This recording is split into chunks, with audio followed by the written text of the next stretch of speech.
Boa noite a todos. Hoje nós estamos aqui com o nosso querido entrevistado, professor Wendel Mello. Pode apresentar, nosso querido ilustre, assim, uma unanimidade na nosso curso de GI, todos que tiveram o privilégio de ser aluno, né? Todos, assim, é unanimidade, não tem uma pessoa assim. Professor, agora vai ser um momento de rasgar seda, tá? A gente é super seu fã, você ministrou uma disciplina que está no auge, né, do momento de dados, né? O mundo só fala em dados, e você ministrou uma disciplina com tanta maestria, fez quem tem bloqueio com programação abrir a mente e gostar daquilo, né? Então, assim, eu sou uma eterna grata, porque eu sou uma pessoa que tem um pouco de bloqueio, fala em C, eu já fico assustada. Então, assim, eu nunca pensei que eu fosse falar assim, nossa, estou adorando SQL, nunca pensei. E o tanto que está sendo importante, porque eu já estou trabalhando, aí direto eu tenho que pegar os meus resuminhos, ir na sua aula, uns resuminhos para fazer meus SQL. Então, assim, sou uma eterna grata e privilegiada de ter sido sua aluna. Todos aqui que estamos aqui são ex-alunos seu. Quem eu não sei, o pessoal que está fazendo agora programação lá do comecinho do curso deve estar tendo esse privilégio também, de estar aprendendo ainda em Python. Então, assim, é um momento de rasgar seda, porque a gente até falou, o primeiro nome era o seu. Então, é uma unanimidade mesmo, e eu acho assim que uma pessoa tão jovem tem essa capacidade de fazer uma aula tão divertida. Professor, sério, eu tinha prazer de ir para sua aula, nunca tive isso, tipo, sério mesmo. Chegava quarta, era quarta, terça e quarta? Era terça e quarta. Eu falava, nossa, que legal a aula agora. Era um momento de descontração, não era um momento só de aprendizagem, era um momento de descontração. A gente ria, a gente ia para sua aula sabendo que a gente ia dar risada, e sabendo que a gente ia aprender um conteúdo tão pesado de forma tão leve e de forma tão eficiente, porque abriu minha cabeça totalmente para essa área, né? Porque a área que eu entrei para trabalhar, eu achei que eu ia para a área primeiro de análise de dados, que eu gosto muito, mas a vaga que surgiu a oportunidade é como engenheiro de dados. Então, assim, é muito chique eu estar entrando com recém-aprendendo banco de dados e SQL e já dominando. Então, é muito legal. Isso eu queria agradecer. E aqui todos, acho que eu estou falando em nome de todos, depois todos vão rasgar a seda também. Mas é isso, então nós vamos começar a nossa entrevista para saber o que tem por trás dessa pessoa tão divertida que consegue ensinar assim com tanta graça um conteúdo tão importante no mundo de hoje, que é banco de dados, né? Então vamos lá. Primeira coisa que a gente quer saber, não, eu já sei, mas vou perguntar porque é de praxe, todo mundo aqui não sabe, né? Quem te conhece um pouquinho já sabe que você é do Rio, né? Sotaque carioca. Então, só para saber, nasceu na capital mesmo, ali do interior, como que é, qual cidade que realmente nasceu, até quando você morou lá? Bom, primeiramente, muito obrigado pela apresentação, fico muito emocionado, lisonjeado. É um prazer imenso estar aqui com vocês, receber esse convite, estar com essa galera tão ilustre aqui, que está aqui nesse bate-papo comigo. Né? Na verdade, vocês são alunos excepcionais, eu tenho muito orgulho de ter sido professor de vocês. Eu, na verdade, eu dei aula em alguns cursos aqui na UFO, né? Mas de todos os cursos que eu dou aula, eu gosto mais de dar aula para vocês, né, da Gestão da Informação, porque vocês me deixam à vontade para dar aula, vocês... Né, tem sempre pelo menos um grupo de alunos que me acompanha na aula e me ajuda a dar aula, né? Eu acho que eu não faço aula sozinho, né? Eu estou na aula, mas eu também dependo dos alunos me ajudando, participando, me sacaneando às vezes, está valendo, eu sacaneando de volta, principalmente, né, Brenda? Não, estamos aí. Então, vocês me ajudam a ser um professor melhor, me auxiliando nas aulas, com o interesse de vocês, participando, e eu só tenho a agradecer por ter a oportunidade de ser professor de vocês e estar aí junto com vocês em todos os momentos, seja na aula, seja fora da aula, enfim, né? Muito grato de estar aqui com todos vocês. E, bom, eu fico feliz que você tenha gostado da disciplina de banco de dados, desejo muito sucesso para você. Né? Banco de dados não é a minha especialidade, né? A gente fica meio assim, como é que eu vou dar aula de um negócio que eu não sou especialista, né? Mas eu fico feliz que tenha dado certo, né? Eu acho que o curso, no final das contas, acabou sendo muito legal. E as pessoas que tiveram um bom aproveitamento, elas certamente saíram com uma bagagem boa. Fico feliz. Então, desejo sucesso aí na sua jornada de trabalho, né? Engenheira de dados, chique, né? Que é só engenheira de dados. Trainee ainda, né? Daqui a pouco eu viro um júnior, tá trainee ainda. Não, já, passa assim, ó, né? Muito sucesso aí na carreira.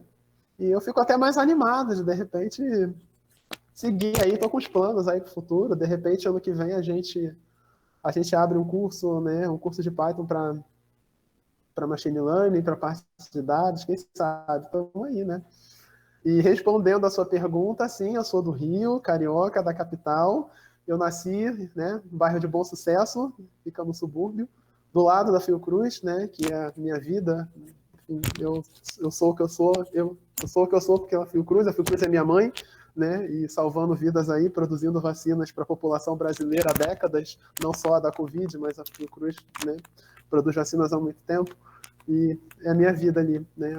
Aquele lugar fez eu ser quem eu sou, naquele lugar eu nasci. Antes da Fiocruz eu não era eu, né? Eu estudei na Fiocruz no ensino médio. E, bom, morei no Rio na vida quase toda. Eu saí um ano do Rio porque eu fiz doutorado sanduíche na Universidade de Michigan, então eu tive um ano morando em Michigan. Depois que eu voltei para o Rio, mas eu inicialmente morava na Pavuna. Acho que ninguém deve ter ouvido falar da Pavuna, não é um bairro muito famoso. Né? Se você não conhece a Pavuna, dê graças a Deus, porque não vale a pena conhecer mesmo. Né? Mas quando eu voltei de Michigan, minha família tinha se mudado para um bairro melhor, a gente estava morando no Meyer. Aí todo mundo vai falar, Meyer, aquele bairro lá do Vai Que Cola, é uma draga. Não, mas o Meyer é um bairro muito legal, principalmente para quem morava na Pavuna, né? E aí morei no Meyer, né? Morei 6 meses em Belo Horizonte. Aí, quando estava morando em Belo Horizonte, simplesmente veio a notícia de abriu concurso para uma universidade aqui em Minas, você pode ir lá fazer. Aí eu olhei, abriu concurso para a Universidade Federal de Uberlândia. Eu pensei, que legal, já estou aqui em Minas, é perto, vou fazer. Aí me inscrevi. Pertinho. Bem perto. Aí me inscrevi, fiquei feliz da vida. Na semana de fazer a prova é que eu fui ver como fazia, né, para ir de Belo Horizonte para Uberlândia. Aí eu descobri que o quão perto era. E aqui eu estou. E então a federal você fez, a faculdade foi na Federal do Rio?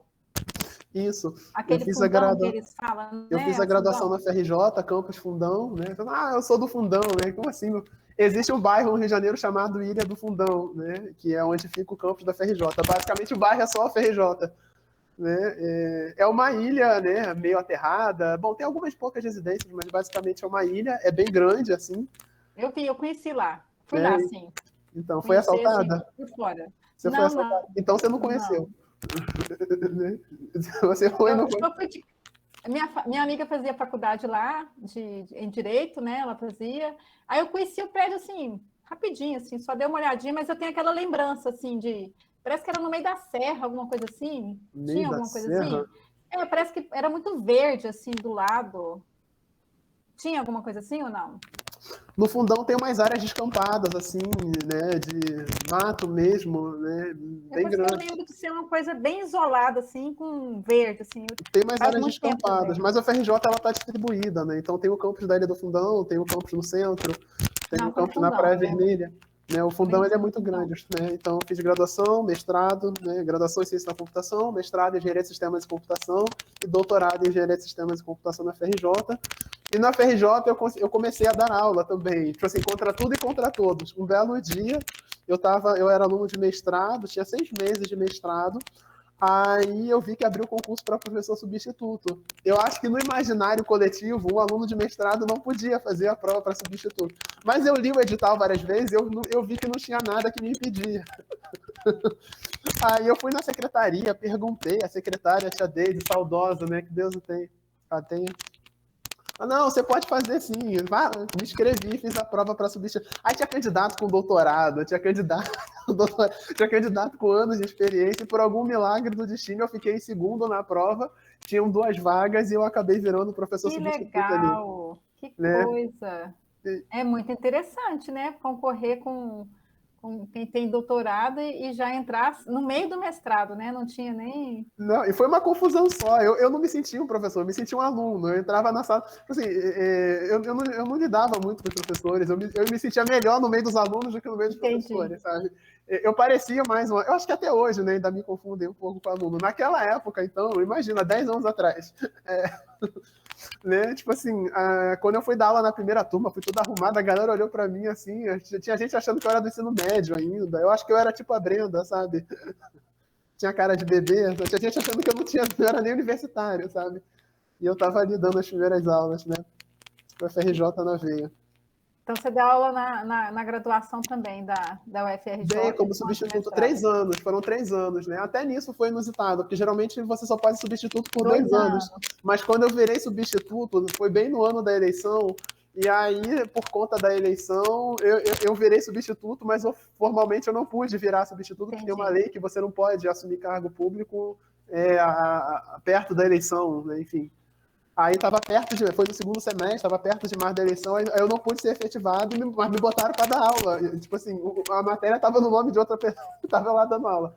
Aí eu só fui efetivado no ano seguinte, né? Aí, por conta disso, eu acabei tendo a oportunidade de ser professor substituto por 2 anos e meio, e depois, quando eu voltei de Michigan, eu tive mais uma oportunidade como substituto na FRJ, né? Ensinando programação com Python. Aí que a jornada de Python começou. Pois é, porque você tem uma bagagem muito grande de Python, né? Eu lembro que quando você deu o curso para gente, você chegou a comentar de um livro que estava... Qual que é? Alguma apostila que você estava criando? Qual que era? Que você falou assim, eu tô escrevendo tal...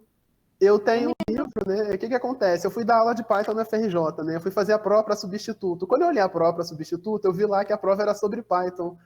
Falei, uma linguagem chamada Python, legal, eu vou... Mas eu não sabia nada, eu fui na biblioteca, né, ver se tinha algum... Aí eu fui no sistema da biblioteca, chama Minerva, né, na FRJ, o sistema da biblioteca. Né? Aí quando eu cheguei lá na base Minerva, eu digitei Python, eu digitei o nome da linguagem errada, eu não sabia o nome da linguagem, sabe? Eu digitei Python com M no final, e sem H.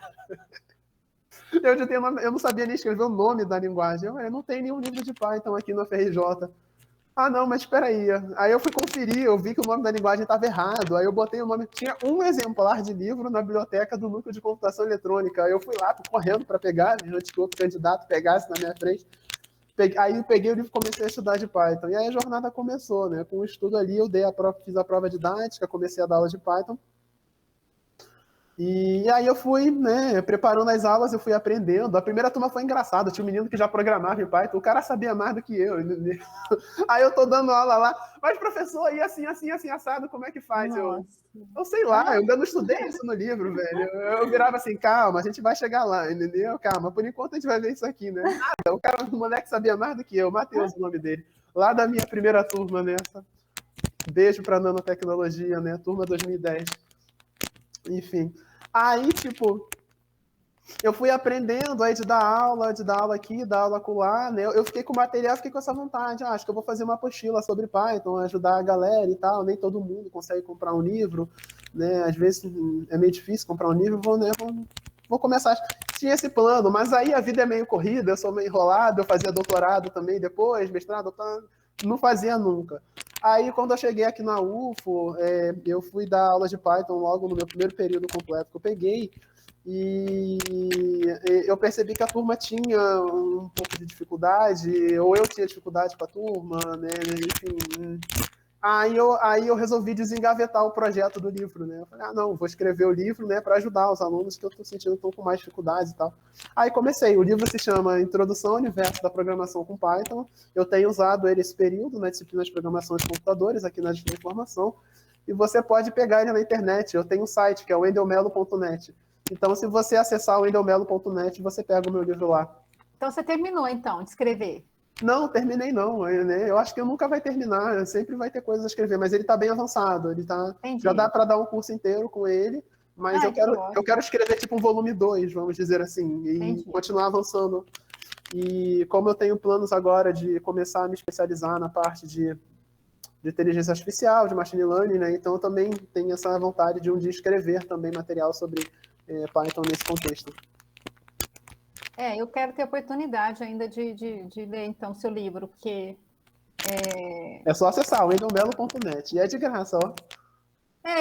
Eu cheguei a olhar alguma coisa assim, quando na sua página, eu não sei se foi na sua página mesmo, essa que você está falando, ou da UFO, mas eu lembro que eu cheguei a olhar assim, a carinha dele. Aí, naquela época mesmo que você deu o curso para gente. Mas depois não lembro. Naquela época eu não tinha escrito, eu escrevi mais coisas desde então, né? Então o livro está um pouquinho melhor agora. Então, que ano que você chegou aqui mesmo, esse início do livro, aqui na UFO? Que ano que foi esse? Aqui na UFO eu sou professor desde 2017, né? Eu tomei posse, eu nem esperava mais ser chamado. O concurso da UFO foi o primeiro concurso que eu fiz para professor, mas era uma vaga só e eu fiquei, acho que em terceiro, quarto, sei lá, acho que foi quarto. E era uma vaga só, então né, o professor Henrique foi, né, foi primeiro, foi chamado. E aí eu já não esperava mais, aí eu fui fazendo outros concursos, né? Quando eu já estava quase sendo chamado em outra universidade, aí apareceu a vaga aqui, me chamaram aqui, aí eu vim para cá. Desde né? Em 2017 eu tomei posse, então já são 4 anos e meio. Entendi. E nesses 4 anos e meio você vai para o Rio, como é que tá lá? Porque nessa pandemia, eu fiquei curiosa para saber. Eu falei assim, gente, o Wendel acho que está em Uberlândia. Não está na pandemia? Eu estou no meu bunker aqui, eu tento sair de casa o mínimo possível. Né? Geralmente eu vou no Rio nas férias visitar, né? Família, pais, alguns amigos. Mas desde que a pandemia começou, não mais, né? Agora eu estou com vontade de visitar meus pais, porque eu estou vacinado e eles também. Então agora eu me sinto um pouco mais seguro. Uhum. E falando mais do Rio, então, assim, na Fiocruz você fez o ensino médio, né? Eu não sei se naquela época acho que chamava. Já chamava ensino médio, tá? Não sou Não era segundo grau, ensino médio, então. Não, já chamava ensino médio, ensino fundamental, né? Eu já sou desse tempo, né? Graças a Deus. Mas, Entendi. sim, eu fiz ensino médio. Não vai falar mal de quem é daquela, hein? Não, jamais, que isso, né? Tem que respeitar os mais velhos, né? Brincadeira. Mas eu fiz o ensino médio, eu também sou técnico de gestão em saúde pela Fiocruz. Na verdade, eu fiz mais do que isso, né? Além do ensino médio e técnico, a Fiocruz me pariu. Eu nasci naquele lugar, né? Então, eu não existia antes de ir para a Fiocruz. Então, mas aí então, o fundamental você não fez na Fiocruz, não tinha lá? Não tem? Não tem. Então, você fez em outro ensino, e aí, tipo assim, você acha que nessa época, então, você não levava a vida a sério? Como você fala que a Fiocruz te pariu, então é porque você não levava a vida muito a sério. Não tinha muita perspectiva. Eu levava a vida a sério, mas eu era mais um. Eu era um aluno numa turma de 50, numa escola, que era a melhor escola da Pavuna, né? Mas era mais um aluno, sofri um bullying aqui, outro ali, eu era muito estudioso, sempre fui, não era muito compreendido. Entendi. Né? Mas a Fiocruz, ela me fez nascer, porque é uma instituição de excelência, é uma instituição de pesquisa, enfim, é a instituição melhor do Brasil de pesquisa que tem. E eu tive a oportunidade de estudar com pessoas que eram, tipo, né? Não quero ofender meus colegas da escola, eles eram tipo eu no sentido de serem mais estudiosos, né? Por favor, amigos, não se ofendam, vocês estão no meu coração.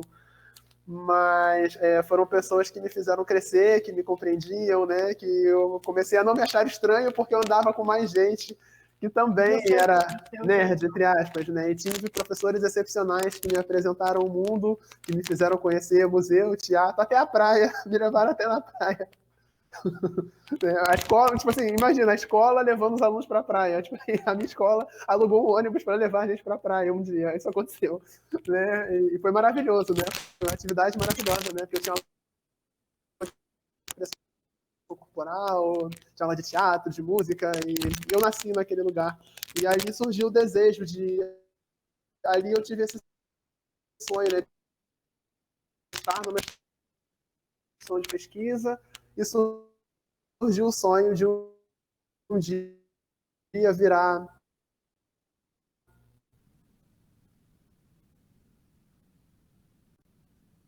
um produto, né, para o país. Então, no ensino médio, eu tive a oportunidade de fazer iniciação científica, eu tive TCC, monografia, eu tive que defender isso que vocês têm medo agora na graduação, eu tive no ensino médio, para vocês terem noção.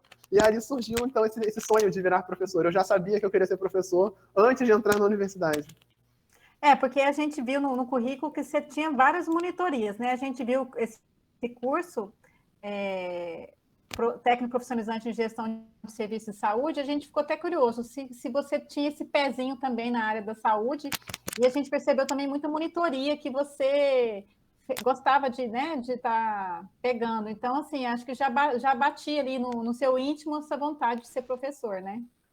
Porque também no ensino médio, calhou de acontecer. Eu era muito tímido, eu não tinha coragem nem de conversar com as pessoas. As pessoas passavam por mim, eu tinha medo de dar oi, sabe? Eu era esse nível, eu era nesse nível. Então, tipo assim, tá vindo fulano. Eu sei que fulano é uma pessoa legal. E agora? Dou bom dia, eu não dou. Dou bom dia, eu não dou. Acho que se eu der bom dia, ele vai responder, né? Ele não vai me deixar no vácuo. Acho que vai dar certo. Vou dar bom dia. Aí passou o fulano e já era. Era assim, entendeu? Meu primeiro ano, eu não conseguia nem falar com as pessoas, sabe? Mas com o passar do tempo, tipo assim, por alguma razão do destino, eu comecei a me destacar em algumas matérias e comecei a ensinar para alguns dos colegas e comecei a fazer até amigos, né, na turma, né? A escola era pequena, era uma turma só do primeiro ano, uma turma de segundo, uma turma de terceiro ano do ensino médio. Tinha processo seletivo? Tem prova na escola federal. Para entrar? Para entrar no ensino médio tem a prova, tem um exame. Tem, né? Porque a escola federal, né? E a Fiocruz é federal. Aí, tipo, eu comecei a explicar a matéria para a galera e tal, os alunos excepcionais e tal, mas em algumas matérias eu comecei a fazer os amigos na escola, né, explicando E aí ficou isso, né, eu explicava muita matéria para os colegas, a galera ficava de dependência no final do ano, eu ia na casa dos outros estudar nas férias. Eu adorava, sabe? Desculpa, mas eu tô te fazendo vir aqui na minha... Eu adorava, né, ficar passeando pelo Rio, na casa dos outros, só para estudar nas férias, em janeiro. Era uma onda, sabe? Era muita situação também, estudando, então... Era tudo. E aí eu gostava de ensinar, eu vi que eu tinha alguma aptidão para isso, ou pelo menos eu achava que tinha, né? Porque, na verdade, também a gente não pode ser pretencioso de, não sei o que, eu sou o professor perfeito, né? Claro que não. A gente tem o nosso estilo e algumas pessoas vão se encaixar melhor com a gente, outras, de repente, não vão se encaixar tanto. E tá tudo certo, né? A gente tem que entender isso, né? Da mesma maneira que eu tenho meus professores preferidos, outras pessoas também têm os dela, elas podem se identificar mais com determinado estilo, menos com outros e tal, mas enfim, alguns colegas gostavam de eu explicando, então começou daí. E aí na faculdade também eu quis virar monitor, né? Tinha bolsa para dar monitoria e eu era muito, né? Eu era era falido, né? Era pobre mesmo, né? Enfim, pavuna, né? Não deixa quieto, né? Saudações botafoguenses, enfim, tamo junto. Aí eu falei, vou tentar arrumar uma bolsa para ganhar monitoria, né? Aí eu tentava ser monitor de computação, de programação, mas tinha os caras lá do final da faculdade, os caras faziam maratona de programação, não tinha chance, né? Não dá certo. Aí chegou uma matéria chamada programação linear, ninguém gosta de programação linear, né? É mais ou menos o que vocês veem em pesquisa operacional no curso de vocês. E é muita matemática, o pessoal da computação, ninguém gostava dessa matéria muito, aí eu fui bem nessa matéria, conheci minha orientadora, né? Amor eterno, né? Professora Márcia. Minha mãe acadêmica, né, que eu chamo até hoje. Hoje mesmo eu tive reunião com ela, né, a gente não tem contato até hoje. E aí, vou virar monitor de programação linear. E não tinha quase candidato, ninguém queria, aí virei monitor. E como é uma matéria que ninguém gostava, todo mundo, sabe? Muita gente na faculdade inteira veio me procurar para tirar dúvida, para ajudar na matéria. Né? Pessoas lá do final estavam devendo, né? Tinha uma galera reprovada na matéria, não sei o quê. E eu acabei ficando popular até na faculdade como monitor de programação linear. Né? Então, se você quer virar monitor e não consegue, procure uma matéria que ninguém gosta. Mas tem que ser uma matéria que você goste também, né? Então, você virou monitor oficial, então. Virei. E o mais louco é que, tipo assim, eu emendei o mestrado direto, né? Aí eu entrei no mestrado e em 6 meses de aluno de mestrado, eu virei professor substituto. Tipo assim, no mesmo lugar em que eu era aluno. Então, às vezes, eu ia para a FRJ para dar aula, sabe? Mas algumas pessoas me conheciam da época de aluno e não sabiam que eu tinha virado professor. Então, às vezes, eu estava nos corredores ali do bloco F2, do CCMN, a galera me parava, assim, para tirar dúvida, como se eu fosse monitor de programação linear, sabe? Sem saber que eu já estava de professor substituto, sabe? A galera me parava no corredor, sabe? Mesmo depois de eu me formar, porque eu ganhei a fama, né? Ser um monitor de programação linear. Né? Enfim, tem toda uma geração ali da ciência da computação da FRJ que me conheceu de monitor de PL, né? Que chama. Que legal. E em relação à gestão em serviço de saúde, você tem um pezinho, o que foi que fez você definir? Porque esse curso você fez ao mesmo tempo que estava Ensino médio. No ensino médio, você fez paralelo? Exato, né? Então, a Fiocruz era minha casa, né? Eu chegava na Fiocruz 8 da manhã, saía às 5 da tarde. eu passava mais tempo na Fiocruz do que em casa, porque eu tinha que encarar mais de uma hora e meia de Avenida Brasil para chegar na Fiocruz, uma hora e meia para voltar. Então, tipo assim, eu passava mais tempo acordado na Fiocruz do que em casa mesmo, né? Então, tipo assim, aquele lugar é mágico. Tipo assim, é uma bolha ali. Ali tem pessoas muito evoluídas, muito inteligentes. Então, a maior dificuldade foi quando eu saí da bolha e fui encarar o mundo real e você é acostumado com pessoas altamente evoluídas e você olha, Verdade. o mundo não é tão legal quanto eu achei que fosse, sabe? Verdade. Mas ainda há esperança. Então eu fazia o técnico concomitante, né? Por que eu fiz gestão? Tinham 4 opções. Para entrar na Fiocruz tinha que ser concurso técnico, né? Então tinha que escolher um curso técnico para entrar para fazer o ensino médio. Aí tinham 4 opções: tinha gestão e serviços de saúde, tinha vigilância sanitária, e tinha laboratório e biodiagnóstico, e tinha registro. Eu olhei assim e falei, pô, que legal, laboratório é muito maneiro, mas todo mundo vai achar maneiro, e eu não vou ter chance de entrar, que vai ser o mais concorrido. Vigilância também é legal, mas todo mundo vai querer entrar em vigilância. Ah, vou tentar a gestão, que eu acho que ninguém vai querer e a minha chance vai ser maior, né? Enfim, às vezes a gente tem que ser realista, né? Eu não tinha muita chance, né? Estudando numa escola lá na Pavuna, disputando contra alunos, né, de vários cursinhos pré-técnico, eu não fazia curso nem nada, só estudando por eu mesmo. Não deu outra. Fiz a prova, tirei uma nota não muito alta, mas eu passei em penúltimo para a gestão e não teria passado nos outros, né? Mas eu entrei, aí fiz o ensino médio e no final das contas fazer o curso de gestão foi a melhor opção de todas, né? Porque a gestão de saúde é tipo administração hospitalar, então eu acho que dos cursos todos era o que mais tinha a ver comigo mesmo. Então acabou sendo uma escolha acertada e que me levou para um lugar mágico e então, só tenho a agradecer. Esse gestão foram 3 anos, então? Isso, na verdade 2, porque o curso começou a partir do 2º ano do ensino médio. Então eu passei o 2º e 3º ano do ensino médio fazendo o curso técnico, né? Foram 2 anos de técnico de gestão em saúde. E o que te fez, o que te encaminhou para a área da computação? O que você sentiu, assim, que era uma área que ia bombar no futuro, ou era um gosto mesmo, eu gosto de programação? O que te fez para escolher essa área? Então, eu pensei o seguinte, cara, eu só tenho, depois de acabar o ensino médio, eu só tenho 2 opções, né? Ou eu começo a trabalhar, mas isso dava meio... Não quero trabalhar. É melhor continuar estudando. É melhor continuar estudando para tentar ser alguém, senão eu vou ter que trabalhar. Eu vou continuar estudando. Beleza, eu quero fazer faculdade.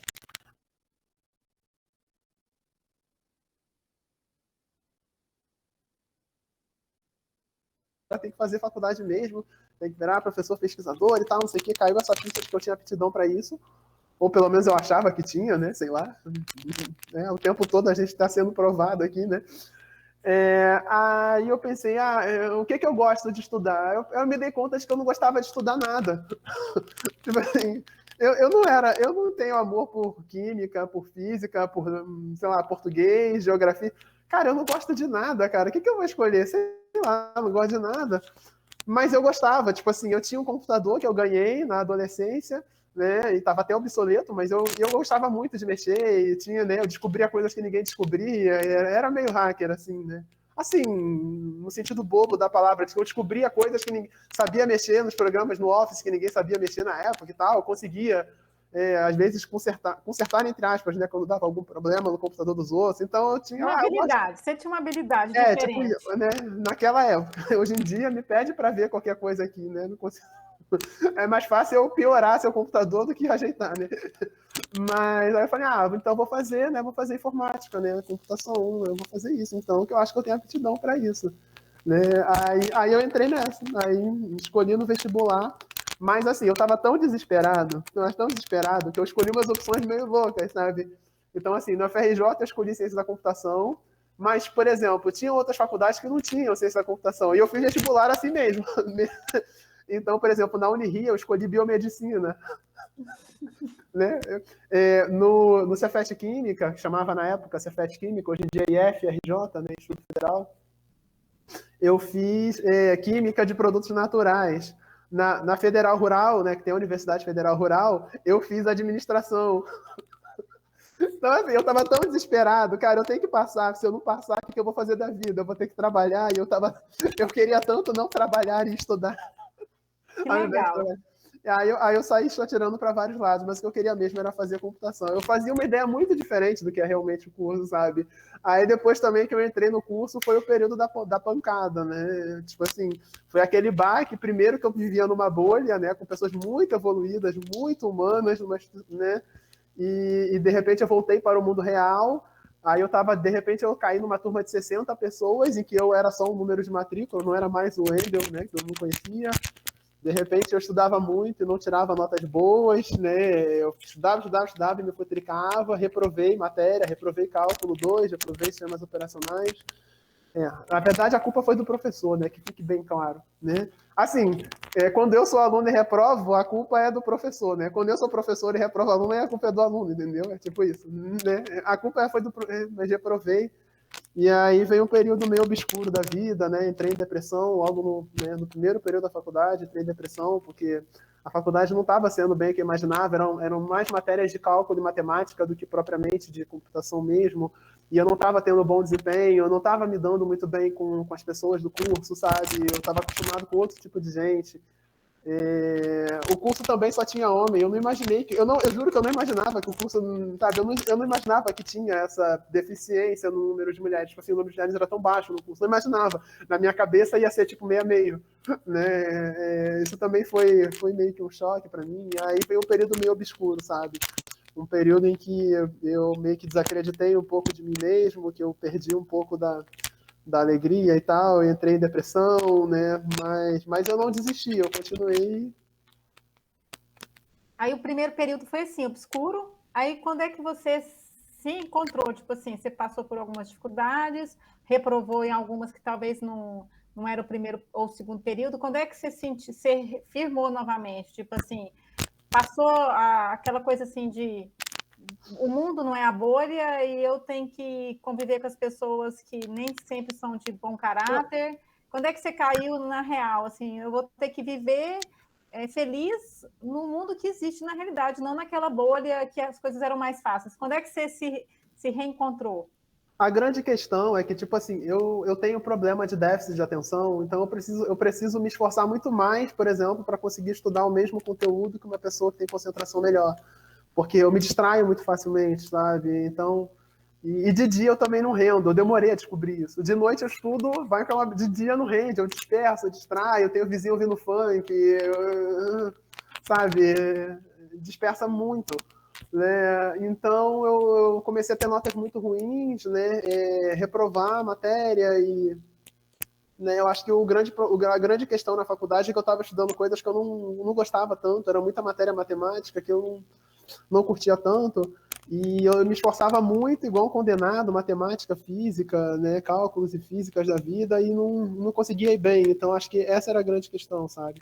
É uma frustração, né? Eu acho que a virada aconteceu realmente quando eu dei um propósito para minha vida, sabe? Eu fiz uma coisa, eu não deveria dizer, mas eu vou dizer, dane-se, já passou. Eu fiz uma coisa que, tipo assim, todo mundo vai olhar e vai falar, você é louco. Mas eu dei um propósito na minha vida e aquilo me fez muito bem. Quando eu fiz 19 anos, por alguma razão, chegou na minha mão um exemplar da revista Época. E tinha uma matéria na revista Época que falava sobre o estudo que estava tendo. O título da matéria era assim: Tomei vacina anti-AIDS. E eu fui ler. E falava sobre um estudo de uma vacina para HIV e que pessoas, né, tinham que se voluntariar para o estudo, né? Enfim, toda vacina chega à fase de teste humano, pessoas tinham que se voluntariar para o estudo. Né? E isso tudo lá em 2006, né? Enfim, se hoje tem essa discussão, lá em 2006. Eu olhei e falei, cara, que legal, naquela época lá, né, eu novinho, né, tinha, né, recém-maior de idade e tal. Aí eu falei, poxa, que legal, de repente eu fui lá e me voluntariei, porque eu vi que a UFRJ era um dos centros aplicadores de né, que estavam estudando uma vacina HIV no mundo todo. E eu fui lá e me ofereci. Né? Eu procurei um hospital um dos hospitais, na UFRJ tem 6 hospitais universitários. Eu fui no hospital que estava conduzindo o estudo, fica lá no centro da cidade, né, na Praça 11, inclusive, né, projeto Praça 11 o nome. Aí eu fui lá e me voluntariei para receber a vacina para o HIV. A vacina deveria ser aplicada em quem não tem a doença, né, para ver se a pessoa desenvolve os anticorpos. Aí eu me voluntariei, sabe? E ali eu dei um propósito para minha vida. Assim, é meio obscuro falar sobre, mas tipo assim, eu fui voluntário de uma vacina que nunca tinha sido testada em humanos, né? Uma vacina para HIV. E aquilo me fez um bem, eu me senti útil, eu me senti ajudando, Um ato sabe? de coragem também, né? Eu descobri um caminho ali. De repente eu descobri que ajudar pessoas era um caminho legal também para a vida, sabe? A satisfação que você tem de estar fazendo bem para o mundo, de você, sabe, fazer a diferença na vida de alguém, eu me sentia fazendo parte de algo importante. E ali começou uma virada, sabe? Uhum. Então fui voluntário no estudo, eram 5, tipo assim, era mó louco, assim, eles marcavam, eu tinha que ir lá, eles começavam a tirar sangue. Aí, tipo assim, sabe esses tubinhos de sangue que, né, para fazer exame, eles enfiavam a agulha, aí tiravam um tubo, aí botava outro, 2, 3, 4, 5, Nossa! 6, e parou de sair sangue, vamos furar o outro braço, furou. Nossa! 7, 8, 9, 10, e parou de novo, furou Meu outro. Deus! 10, 11, 12, 13. Teve um dia que eles tiraram acho que uns 20 tubos de sangue, tipo, muito sangue. Porque eles faziam todo o teste possível comigo, assim, sabe? Nossa, foi uma delícia, assim, no sentido, porque eu me sentia, sabe, fazendo parte de uma coisa importante, dando uma contribuição para uma. E eu tomei as injeções. Eu tomei 4 doses da vacina, eram 5. Tomei 4, aí no dia de tomar a 5ª dose, o estudo foi cancelado. Como assim? Ah, não, o estudo está sendo cancelado porque faltou verba, deu reação adversa em alguns voluntários, alguns voluntários estão com problemas de saúde, então a gente está cancelando o estudo. No dia de eu tomar a 5ª dose da vacina, poxa, tá. Aí depois eu descobri que eu caí no grupo do placebo. Eu nem tomei realmente a vacina, porque tem o placebo e tem. Então, tipo assim, eram 2 vacinas diferentes e tinha o placebo da primeira e o placebo da segunda. Eu caí no tipo que não estava dando problema e no placebo ainda. Então, tipo assim, né? Mas quanto tempo durou esse tempo aí Durou uns 2 anos. Mesmo? Ficou uns 2 anos, né? Porque entre uma dose e outra tinha que esperar uns meses, aqueles exames todos que tinha que fazer. Aí aquilo meio que começou, foi uma virada, assim, na minha vida, né? E eu descobri esse caminho de ajudar, sabe? Ajudar os outros, né? Essa foi a única vez que eu fui voluntário com o meu corpo, né? Que eu cedi meu corpo para um estudo científico. Depois eu até falo, você pode, né, participar de outros estudos, porque você foi placebo, isso não vai interferir em... tá, beleza, mas eu descobri esse caminho, sabe? Ajudar, me sentir útil no mundo, fazer algo legal para o mundo. Então a virada começou ali. Mas não foi só isso, foram uma série de fatores, né? Eu cheguei à metade da faculdade, conheci minha orientadora, comecei a fazer iniciação científica, e aí a vida começou a entrar nos eixos, porque eu comecei a fazer o que eu queria, que era fazer pesquisa, eu não tinha chance. Eu estava lá no meio de 60 alunos de uma turma. Tipo assim, imagina uma turma com 60 alunos, o professor entra para dar aula, o professor não conhece os alunos, você não tem acesso aos professores, você não consegue conversar, falar, poxa, eu queria fazer um trabalho de pesquisa. Principalmente se as suas notas são pífias. Se as suas notas são boas, você até acaba chamando a atenção do professor, de repente até rola um convite para algum projeto, alguma coisa, até vai, mas se você tem notas medianas, né? Assim, eu não reprovava, né? Se for olhar, as minhas notas ainda eram melhores que a maioria reprovava mais que eu. Né? E eu passava na maioria das matérias, só tive 2 reprovações, na verdade. Mas não tinha isso. Mas aí eu comecei a fazer iniciação científica, depois de, né, virei monitor, fiz iniciação, então isso virou. Eu comecei a ajudar as pessoas na faculdade, sabe, como monitor. Comecei a fazer iniciação científica, comecei a ter ideias legais na iniciação, comecei a me destacar, ganhei prêmio, né, na jornada de iniciação da FRJ. Assim, prêmio bobo, né? Mas, né, pra mim era um prêmio Nobel, né? Legal. Ver meu nome lá, tipo assim, Melo, vírgula Wendel. Cara, eu quase chorei, sabe? Nossa, minha primeira citação, meu nome científico. Né? Legal. Então isso tudo, tipo assim, foi. E uma outra coisa que também virou é que eu comecei a ter contato com outras pessoas de fora do curso, que tinham outras cabeças. Esse prêmio é o bolsista nota 10? Não. Isso daí é lá do doutorado, né? Esse prêmio eu ganhei prêmios na jornada de iniciação científica da FRJ, né? De melhor trabalho, de sessão. Né? E a FRJ tem um evento que ela para uma semana, e aí todo mundo que faz iniciação científica vai apresentar, né? Eles marcam sessões, todo mundo vai apresentar seus trabalhos de C e tal, e eles elegem os melhores trabalhos. Aí tem as sessões com os trabalhos, eles elegem o melhor de cada sessão. Aí depois eles fazem uma final com os melhores das sessões. É igual o EGEM, né? O EGEM nosso aqui é assim, né? Deve ser. Eu não conheço, mas deve ser tipo isso. Semana atrasada, né? Teve o EGEM e desse jeito. Aí depois eles escolhem o melhor trabalho do Instituto, né? Não sei o quê. Depois eles escolhem o melhor trabalho do Centro de Ciências Matemáticas, né? O melhor trabalho de cada área, né? O melhor trabalho, né, das matemáticas, das engenharias, das humanas, né? Da biomédica, né? Eu só consegui ganhar a primeira linha, que é a sessão.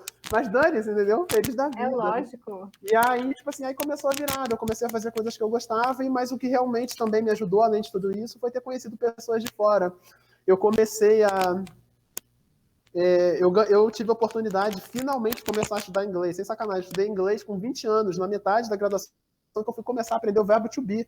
E aí, quando é num projeto que tem o curso de línguas abertas da FRJ, e aí, nas aulas de inglês lá, eu tinha contato com gente da FRJ inteira e as pessoas de fora da FRJ também. Então, o contato com outras cabeças, principalmente da Humanas, que fazia falta para mim, também me ajudou muito. Então, fiz amigos inesquecíveis ali, né, ali no CLAC. Para vocês terem noção, vocês sabem quem é o Milton Cunha? Eu estudei com o Milton Cunha no CLAC da FRJ, o carnavalesco, né, lá do carnaval. Carnavalesco, né? Aquele comentarista do carnaval, que ele fala aquelas coisas loucas lá. Eu estudei com o Milton Cunha, pra ter noção, eu conheci o Milton Cunha, ele foi da minha turma de inglês, sabe? Então, Professor, vou falar em carnaval, você é o quê? Salgueiro? Portela. Ah, porque carioca, os meninos aí não conhecem o Rio de Janeiro direito. Carioca, além do time de futebol, tem a escola, tem a escola de samba, né? claro, mas eu curto Salgueiro também, né? É uma das minhas segundas escolas. Mas todo né? botafoguense torce pro Salgueiro, ué. Tem isso, né? Mas tem, Salgueiro, né? Coração, né? Eu gosto do Salgueiro também, mas eu sou Portela, por causa da minha mãe. E aí tudo isso me ajudou a superar esse quadro. Então, tipo assim, hoje em dia eu vejo muitos alunos que estão em quadros parecidos com o que eu tinha na época. Esse assunto, né, depressão na universidade, ele está mais em voga hoje. Naquela época não estava tão em voga quanto hoje. Hoje a gente tem, né, Setembro Amarelo e tal, para chamar a atenção. A gente ainda precisa fazer muita coisa, tem que melhorar muito. Mas ainda assim a gente está num contexto melhor, né? O que eu tenho a dizer sobre isso é o seguinte, né? Se você está na graduação e está tendo problemas, o que eu tenho a dizer é que você primeiro tem que pensar se você está no curso que você quer, se não tem alguma outra área que você sinta melhor. Eu pensava muito sobre isso, mas como eu não gostava de nada, falei, é melhor continuar aqui mesmo. Até eu decidir algo que eu gosto. E no final acabou dando certo. A segunda metade do curso tinha menos matemática, não tinha matemática, não tinha física, eram matérias aplicadas e eu me achei mais, né? Mas o que eu tenho a dizer é para você diversificar a sua vida, para a sua vida não ser só a faculdade, e que você ache hobbies para fazer, entendeu? Então, por exemplo, você pode entrar praticar um esporte, ou um clube de leitura. A universidade muitas vezes tem essas oportunidades, entrar para um clube de xadrez, fazer aulas de dança, né? A dança depois foi um outro salvaguarda, né? Foi um outro ponto na minha vida, quando eu comecei a fazer dança também, que mudou completamente.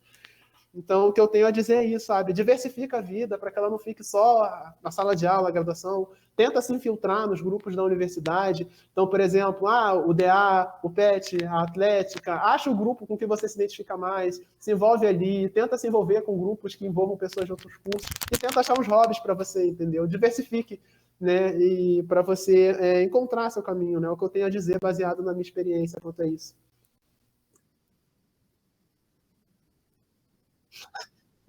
A monitoria. Cara, na faculdade era brava, não ganhava dinheiro não, entendeu? Não, a monitoria você não ganhava.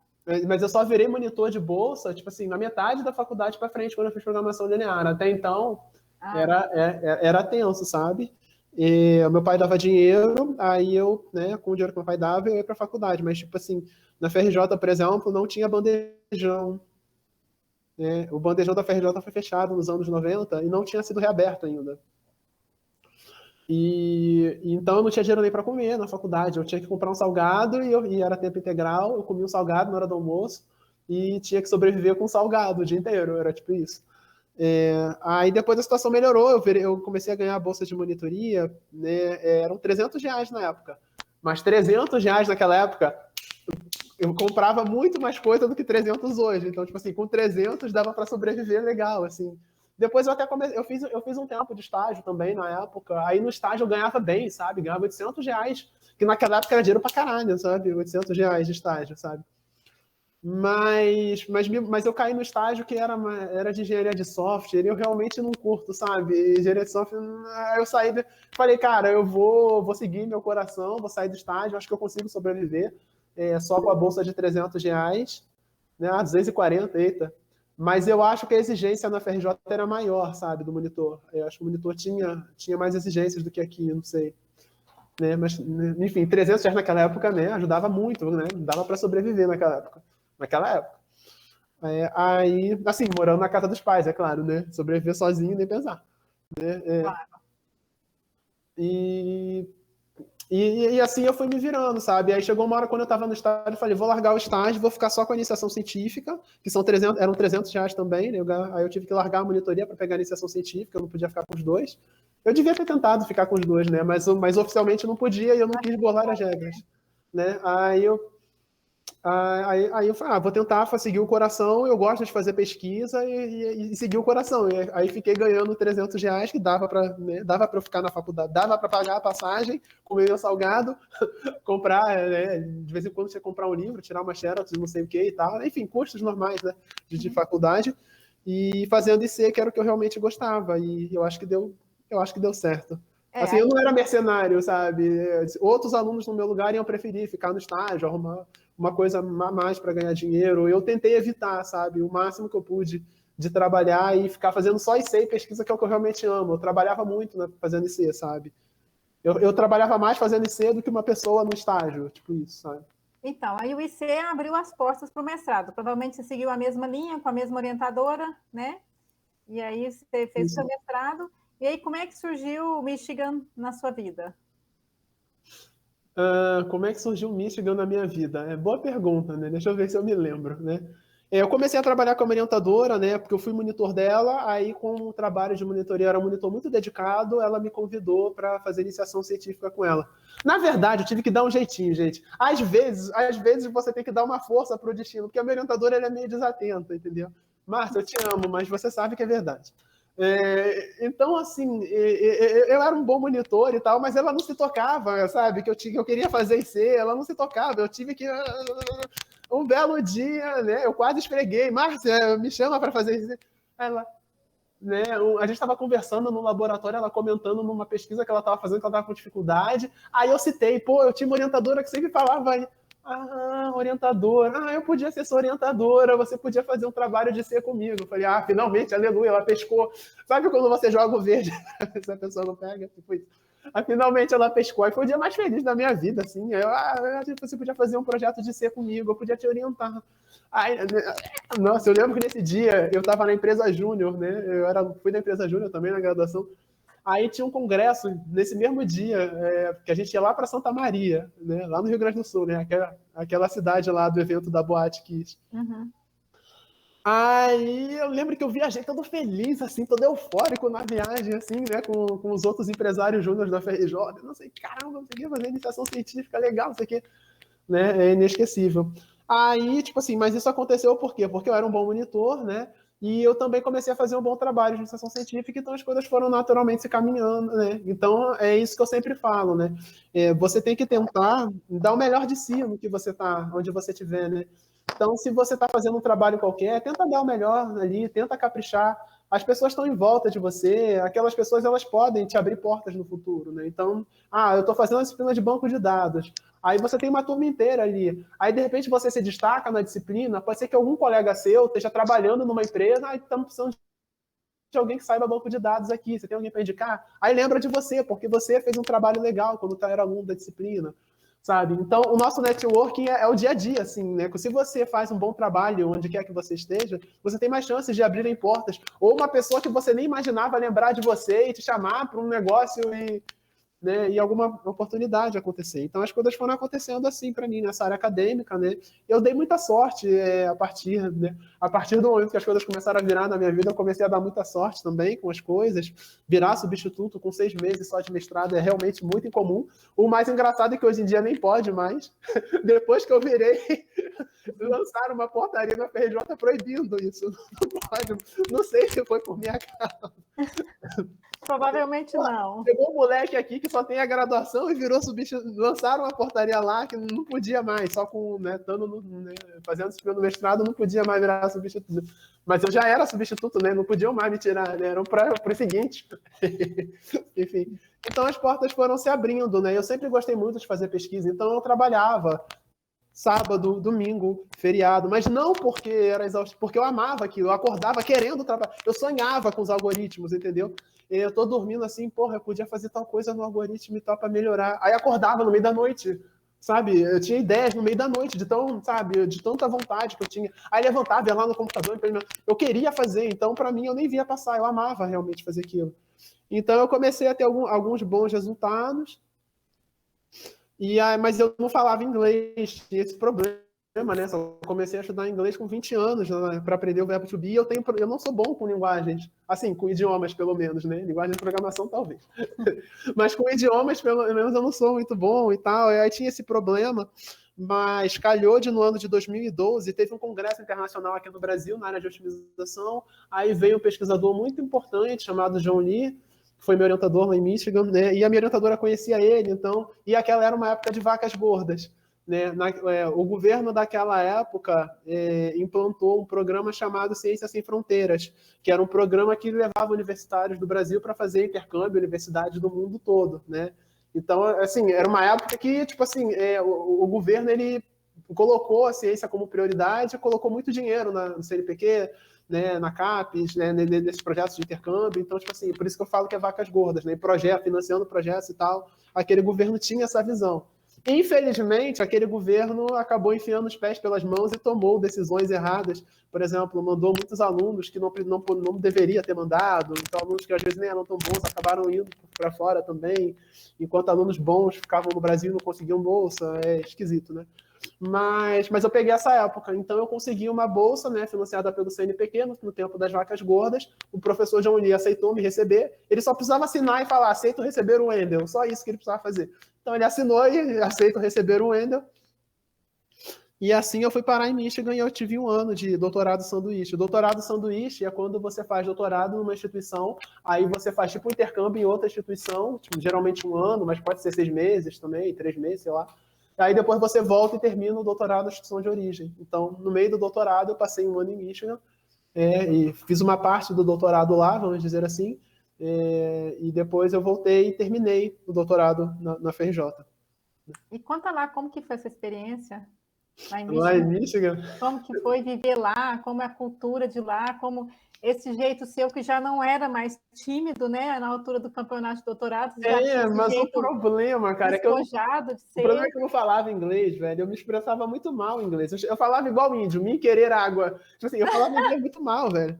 E às vezes as pessoas falavam comigo, era difícil de eu entender o que as pessoas estavam falando. Geralmente eu entendia 40% do que falavam comigo. E eu tentava. Aí você dava aquele sorrisinho amarelo. Rezava para ninguém estar me perguntando nada, né? E eu tentava deduzir os outros 60% baseado nos 40% que eu tinha entendido. Às vezes dava certo, às vezes não. Né? Mas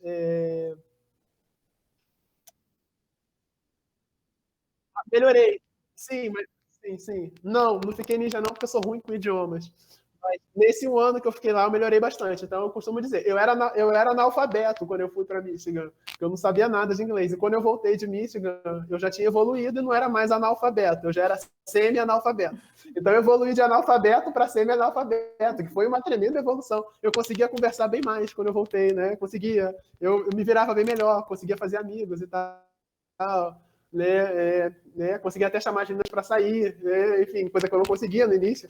Né? Porque eu estava falando inglês melhor, né? Enfim. Mas assim, para falar e comunicar, mas assim, para você conseguir essa bolsa em Michigan e fazer uma bolsa de 1 ano de sanduíche, na leitura e na escrita você teve que, em vez de você não foi para ser analfabeto, né? Você deu aquele upgrade melhor, né?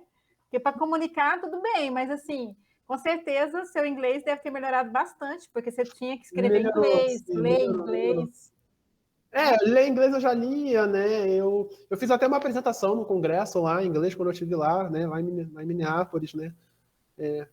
Enfim, aquela cidade, né? Que deu aquele chabu lá quando, né, os policiais mataram o George Floyd. Eu estive lá apresentando o trabalho também, né, no Minnesota.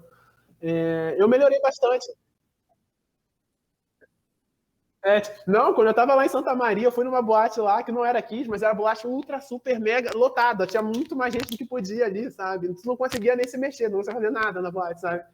Tipo isso, sabe? Tava todo mundo se pegando ali, porque tava todo mundo, o calor humano ali, né? Tu tava assim, né? Enfim. O London era assim, todo mundo se pegava sem querer, mas era tudo exprimido. Entendo, né?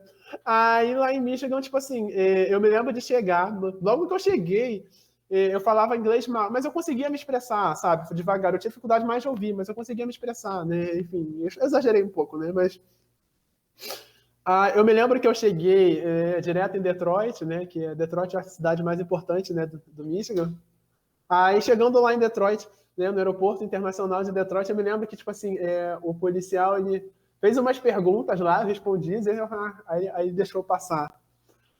Que era a primeira etapa é passar na alfândega ali, né? O policial ali da alfândega te faz umas perguntas para ver se você pode entrar ou não no país. Aí quando eu passei do cara, eu falei, graças a Deus, passei da primeira etapa. Tinha um outro policial ali, um outro oficial ali da alfândega que estava atrás de todos os balcões, que ele me viu com um documento na mão e o passaporte, que ele olhou assim para mim e falou assim, opa, pera aí, para, né? Aí posso ver se eu aí ele pegou o documento, ficou olhando assim, aí eu, meu Deus. Aí ele voltou lá no cara que tinha deixado eu passar, deu esporro lá no cara, brigou lá com o cara. Eu não entendi o que ele falou, tava meio longe, eu também. Ele deu esporro no cara que deixou eu entrar nos Estados Unidos, entendeu? Aí ele falou, você vem comigo. Aí me levou para uma sala reservada, uma sala escura, assim. Aí ele abriu a porta da sala, né? Tipo assim, me levou pra uma sala. Aí tinha um policial lá dentro com o computador. Você vai ficar aqui, ele vai te entrevistar, aguarda até ele te chamar. Aí fechou a porta, só tinha eu e o policial dentro da sala. Sabe aquela coisa de filme, sabe? Aí eu assim, meu Deus, e o policial tá lá no computador e eu sentado assim. A essa altura eu já tava catando tudo que era documento que eu tinha, então não sei o quê. Aí o policial me chamou, fez umas perguntas lá, fui responder, tá, você entra. Aí deixou eu entrar, né, enfim. Mas essa hora deve passar aquele filme, né? Na sala escura, você e o policial americano lá. Não, na hora que você passou pela sala, deve passar um filme assim na sua cabeça, assim, aquele menino de Pavuna tá aqui agora, entrei e vou fazer meu doutorado de sanduíche em Michigan. Essa hora, tipo assim, entrei no país e olha onde eu cheguei, né? Certeza que passa aquele filminho na cabeça, né? Não, o filme começou a passar quando eu ganhei a notícia que a bolsa saiu. Tipo assim, a minha orientadora ligou lá pro laboratório, eu tava no laboratório da FJ, ela ligou, a bolsa foi aprovada, você vai para Michigan. Parecia um negócio tão surreal, tão fora assim da minha realidade. O garoto lá da Pavuna eu me lembro de, eu me lembro de, sabe, eu fechei o laboratório assim, cara, eu nem sei falar inglês, eu tô vindo lá da Pavuna, pobre, não sei, cara, eu nem acredito. Eu me lembro de sair do laboratório, de correr pelo Centro de Tecnologia da FRJ, é um prédio imenso, de correr pelo corredor, gritando. Aí chegou uma hora que eu tirei a camisa e eu corri sem camisa na FRJ. Aí no meio, tipo assim, no final do corredor veio uma ex-aluna minha, eu agarrei a menina, abracei, a menina ficou sem entender nada, ainda mais que eu tinha reprovado ela. Né? Aí, tipo assim, até o segurança veio, eu tô lá, né, abraçando a menina lá, que tinha sido minha aluna, né, eu queria abraçar uma pessoa conhecida, né, apareceu a menina lá, que tinha sido minha aluna, agarrei a menina lá, né, tô lá abraçando a menina, tipo assim, veio segurança lá, porque eu tava sem camisa, agarrando a menina, né, aí, veio segurança, não sei o que, você não pode ficar sem camisa, né, tá, não, desculpa, não sei o que, né, aí deixei a menina aí, tadinha. Mas é emocionante. Ainda bem que era de boa, né? Aí botei a camisa, né? Enfim, mas aí eu corri, continuei correndo, fui no centro de matemática que eu ainda estudava, passei lá no corredor que eu tive as primeiras aulas, não sei o que, agradecer a Deus, voltei correndo, não sei o que, aí dei a notícia, né, em casa, mãe, eu vou pra Michigan, não sei o que, né? Caramba, você vai pra Michigan, ficou esse baque na família toda, não sei o que, caramba, ainda vai pra Michigan, né? Deu muito isso, sabe?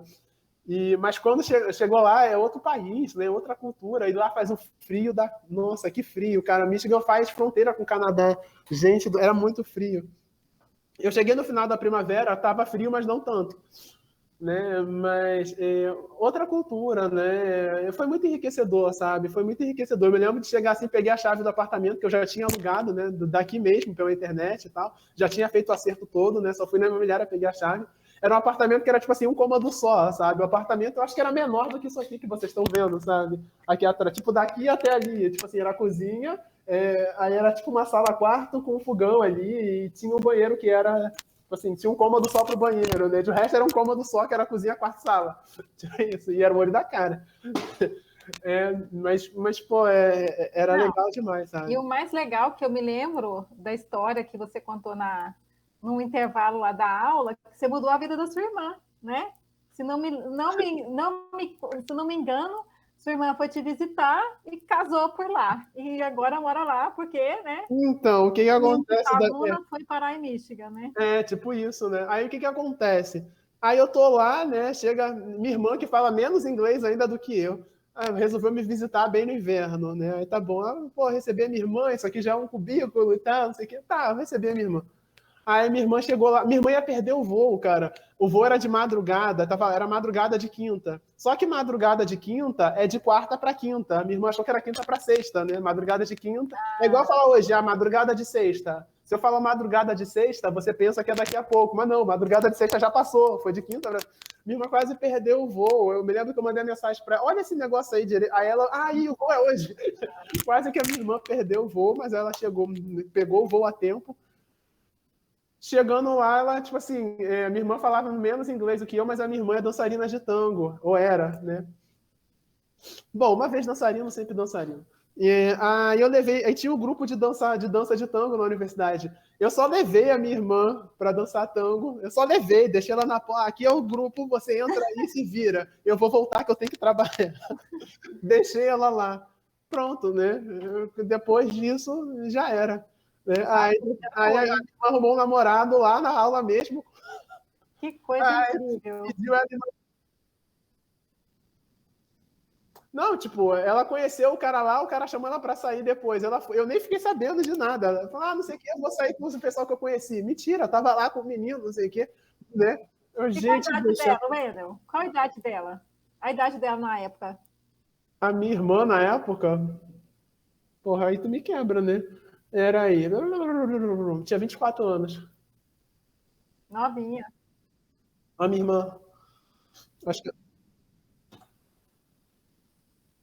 sei lá, cara, peraí.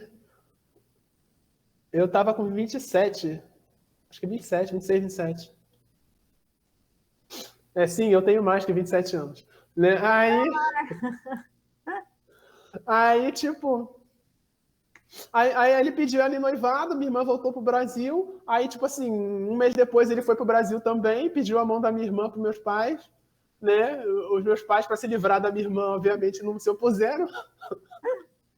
E aí minha irmã foi para Michigan e tá lá até hoje, né? E minha irmã tá... Oi? Ainda não, mas a minha irmã tá dando super certo, sabe? Ela tá fazendo faculdade, tá terminando, e ela, tipo assim, minha irmã tem talento artístico, então ela tá dando super certo lá na faculdade, ela tá, né, vai se formar com honras, ela foi aluno de destaque, né, pelos trabalhos artísticos dela durante a graduação.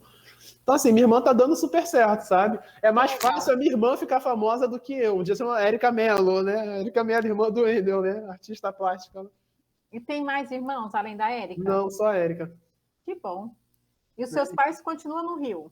Isso, meus pais continuam no Rio, né? E eu aqui em Uberlândia e a Érica lá em Michigan. E assim, a nossa entrevista, você sabe que não é só acadêmica, a gente vai para o lado pessoal também. Aí eu quero saber o seguinte, aonde é que entra a Jéssica? É na graduação? É na Fiocruz? Quem é Jéssica? Jéssica? Que Jéssica? Não estou entendendo a pergunta. A gente vai saber quem é a Jéssica. Não estou entendendo a pergunta. Que Jéssica? Alguém sabe do que a Luísa está falando? A Jéssica? Acho que depois, às vezes, quando a gente parar a gravação, você vai falar quem é a Jéssica.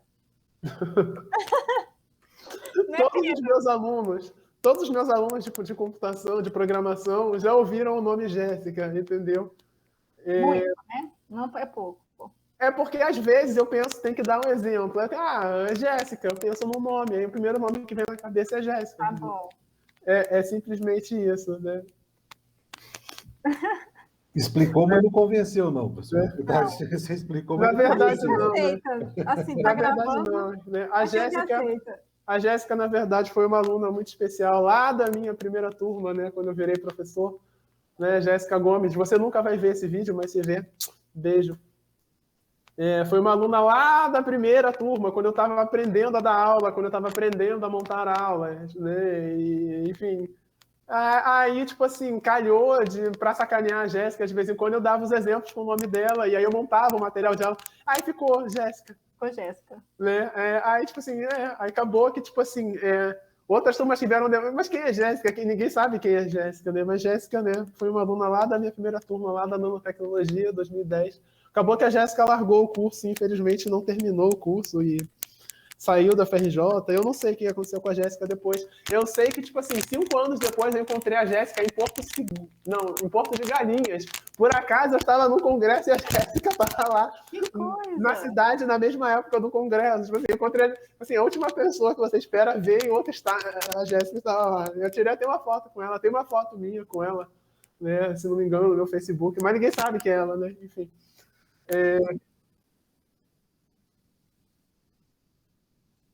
Cara, eu acho que ela não tá mais nem na rede. A Jéssica sumiu no mundo, cara. Se alguém souber da Jéssica, por favor, né, dá um toque pra mim.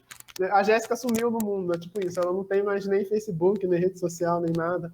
Mas alguns alunos são marcantes, é tipo isso, né? Alguns alunos são marcantes e a Jéssica foi uma aluna marcante lá da primeira turma. Se você, por exemplo, pegar o livro de Python que eu estou escrevendo, né, você vai ver que tem menção a vários alunos de várias turmas que eu tive, que foram marcantes, assim, várias turmas de programação, né? Então, principalmente da FRJ, né? Porque aqui na UF eu estou tendo a oportunidade agora na gestão de informação, mas antes eu só tive uma turma de Python, né? Mas, enfim, alguns alunos a gente vai se apegando, né? A gente vai construindo amizade e tal, rola uma afinidade. Então, tem citações a vários alunos, né, no meu material de Python, né? Não apenas a Jéssica. Foi aluna lá da primeira turma, lá de 2010, né? Espero que a Jéssica esteja bem. E, professor, tem vontade de casar? Tem bichinho em casa? Vive sozinho no apartamento, na casa? Bom, bicho em casa eu acho que eu tenho. Vira e mexe, aparece algum inseto voando aqui perto de mim, né? Eu sempre tenho algum inseto por aqui e eu deixo, entendeu? Não, barata eu mato. Se aparecer barata eu mato. Barata eu não tenho paciência não, mas não tenho pet não, né? Eu não tenho nenhum pet aqui. Casar, quem sabe, né? Não sei. Casar, ter filhos, ainda pode ser, né? Pode quem ser, sabe? né? Quem sabe, né? No vinil, né? Nesses forrós da vida, né? Vai saber, né? Quando voltar o forró, quem sabe, né? Tá perto, aliás, já está liberado, né? Tá liberado já, professor. Tá liberado. Tá liberado. Eu já vi, mas eu não tenho coragem de ir não, entendeu? Ainda não tá bom para ir não, né? Dança muita proximidade. Acho que agora também é legal ter falado isso, porque, tipo assim, uma das coisas também que me ajudou muito na carreira foi a dança de salão, entendeu? Eu conheci a dança de salão graças a uma amiga na graduação, a Juliane, né? Juliane Guadalupe, beijo, Guadá. Foi estudantina, professor? Ela morava... Não, nunca fui, acredita? Hoje eu vou na estudantina, cheguei lá, a estudantina fechou. Cara, como assim a estudantina tá fechada, velho? Não, fechou, faliu, sei lá, não tem mais.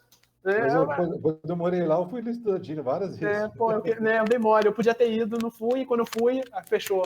Ou seja, não deixe para amanhã, entendeu? A dica. Mas a Juliane me levou para dança de salão, né? Tinha um projeto na FRJ chamado Comunidança. Aí ela me levou no Comunidança, eu comecei a ter as primeiras aulas de dança de salão, isso também me ajudou muito. Foi um ambiente para extravasar, para esquecer um pouco dos números das ciências exatas, para conhecer gente, né, galera da humanas, né, o pessoal com outros perfis. E a dança de salão, ela me ajudou muito nesse sentido, inclusive quando eu estava em Michigan, né? Quando eu estava em Michigan, teve um momento, assim, principalmente no inverno, quando começa a nevar muito, você olha na janela, tu não vê nada, tu só vê branco, branco, branco, branco. A gente aqui no Brasil acha que neve é o máximo. Não sei o que, neve, né? Neve é o mar, é romântico. É legal para você brincar um dia, mas imagina viver ali na neve. Você não vê a luz do sol, você fica semanas sem ver o sol às vezes, sabe? Meses sem ver o sol, e você olha, tá tudo branco na rua, branco, branco, branco, é desesperador, sabe? Tipo o quarto do pânico lá do Big Brother, tudo branco, sabe? Tipo isso. E não para de nevar, você tá vendo a neve cair, a neve se acumular, 1 metro de neve, e não para de nevar, dá nervoso. É tipo quando tá chovendo e dá enchente, só que fica nevando vários dias seguidos, sabe? Chega uma hora que, tipo assim, né, você tá longe de casa, você tá longe da família, dos amigos, Mas teve um momento lá em Michigan que eu também tive um período difícil, porque eu estava sendo muito cobrado. Você brasileiro, está em outro país, você quer mostrar que você não deve nada para ninguém, que você é tão bom quanto qualquer outro aluno de qualquer outro lugar. Então você também se cobra, né? E eu tava me cobrando muito por resultados, também tinha uma cobrança do meu orientador lá por resultados. Teve um momento também que começou a ficar muito pesado, o trabalho estava complexo demais para mim. Deu vontade assim, de jogar tudo pro alto, assim, não quero mais saber disso. Eu acho que todo mundo passa por isso no doutorado, e eu tive esse momento lá, o pior momento para ter isso foi lá. né? Não quero mais saber de pesquisa, mas eu continuei assim mesmo. Mas o que segurou realmente as minhas pontas foi a dança de salão, né? Eu conheci o pessoal, né? Eu fazia aula de salsa lá, né? Aqui no Brasil a gente não tem tradição com salsa, mas lá, pela cultura latina, então tive contato com alguns latinos, né? Enfim, eu podia conversar em espanhol com alguns deles também. Em espanhol eu falo bem melhor que inglês, né?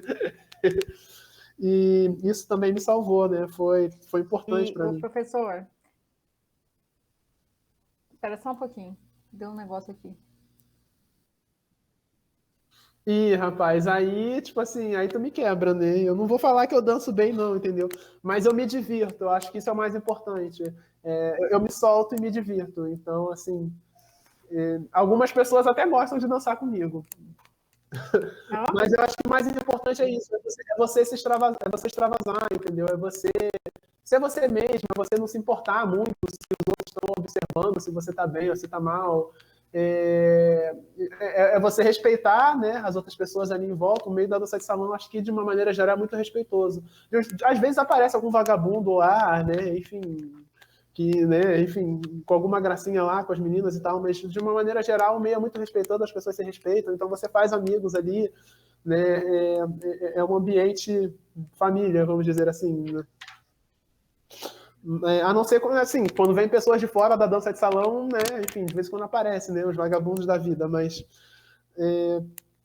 então, assim, eu acho que o mais importante é isso, né? É você fazer algo que você gosta e se divertir ali, né? Então, acho que eu na dança de salão eu me divirto. E esporte? Muito, né? Quem me vê, ninguém acha... aqui nunca me viu, né? Enfim, deixa aqui, eu não vou nem falar. E esporte? Tem habilidade também para esporte? Cara, eu acho que não, eu nunca desenvolvi habilidade para esporte. De repente, eu acho que eu até poderia ter desenvolvido, né? Mas esse não foi o foco. Quando eu era criança, eu adorava correr, eu corria muito. Eu acho que eu podia ter feito atletismo, sabe? Mas não foi um talento não desenvolvido. Eu gosto de dizer que a dança de salão é o meu esporte, né?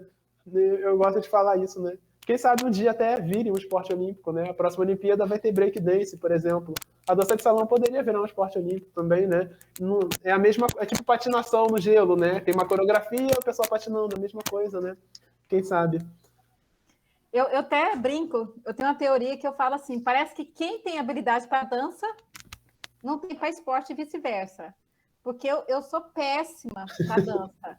Eu odeio dançar. Então você é atleta. Eu tive, né? Já fui um pouco. Mas, assim, dançar chega a doer a minha cabeça. Porque eu tenho que concentrar tanto para pensar no pé, junto com tudo, que eu danço uma música, eu falo, chega, minha cabeça está doendo. Eu não tenho coordenação nenhuma. E para esporte eu sempre levei jeito. Historicamente, então, sempre... na dança dos famosos, os atletas costumam dançar muito mal, assim, olhando na TV. Então, mas eu acho que, na verdade, isso tem a ver com o fato de que no esporte muitas vezes demanda força e tal, então a dança não é muito força, né? eu não sei. É leveza. Então, como atleta, às vezes as pessoas estão mais acostumadas a ter que correr muito rápido, não sei, a usar força. Então, a pessoa não está acostumada a ter um molejo, um gingado, né? Nada assim, né? Nada. E Alexandra, quem é ruim nos dois, né? Nada, Alexandra, todo mundo pode dançar, todo mundo pode dançar. É só tentar, entendeu? Com um pouco de, né, um pouco de dedicação e ritmo e você consegue. Tipo, dançar com a cabeça. Se eu danço, assim, sabe? Tipo, você dança, cara, você dança, entendeu? Você dança. Se você me encontrar algum dia no forró, eu tenho certeza que você vai dançar muito bem. Minha cabeça dói. Eu não tenho prazer. Assim, eu fico até com dó do Matheus, porque ele quer dançar, eu falo, tá bom, uma. Coitado. E aí, por exemplo, a minha irmã, por exemplo, que não tem jeito nenhum para esporte, tem para dança. Então, eu acho assim, engraçado isso. Senão que é uma regra. Mas é só é só uma questão de prática, porque não está acostumado a praticar, ter uma ginga, né? Está acostumado a correr, com usar força. Eu aprendi a fazer assim, cara. Eu acho mó legal.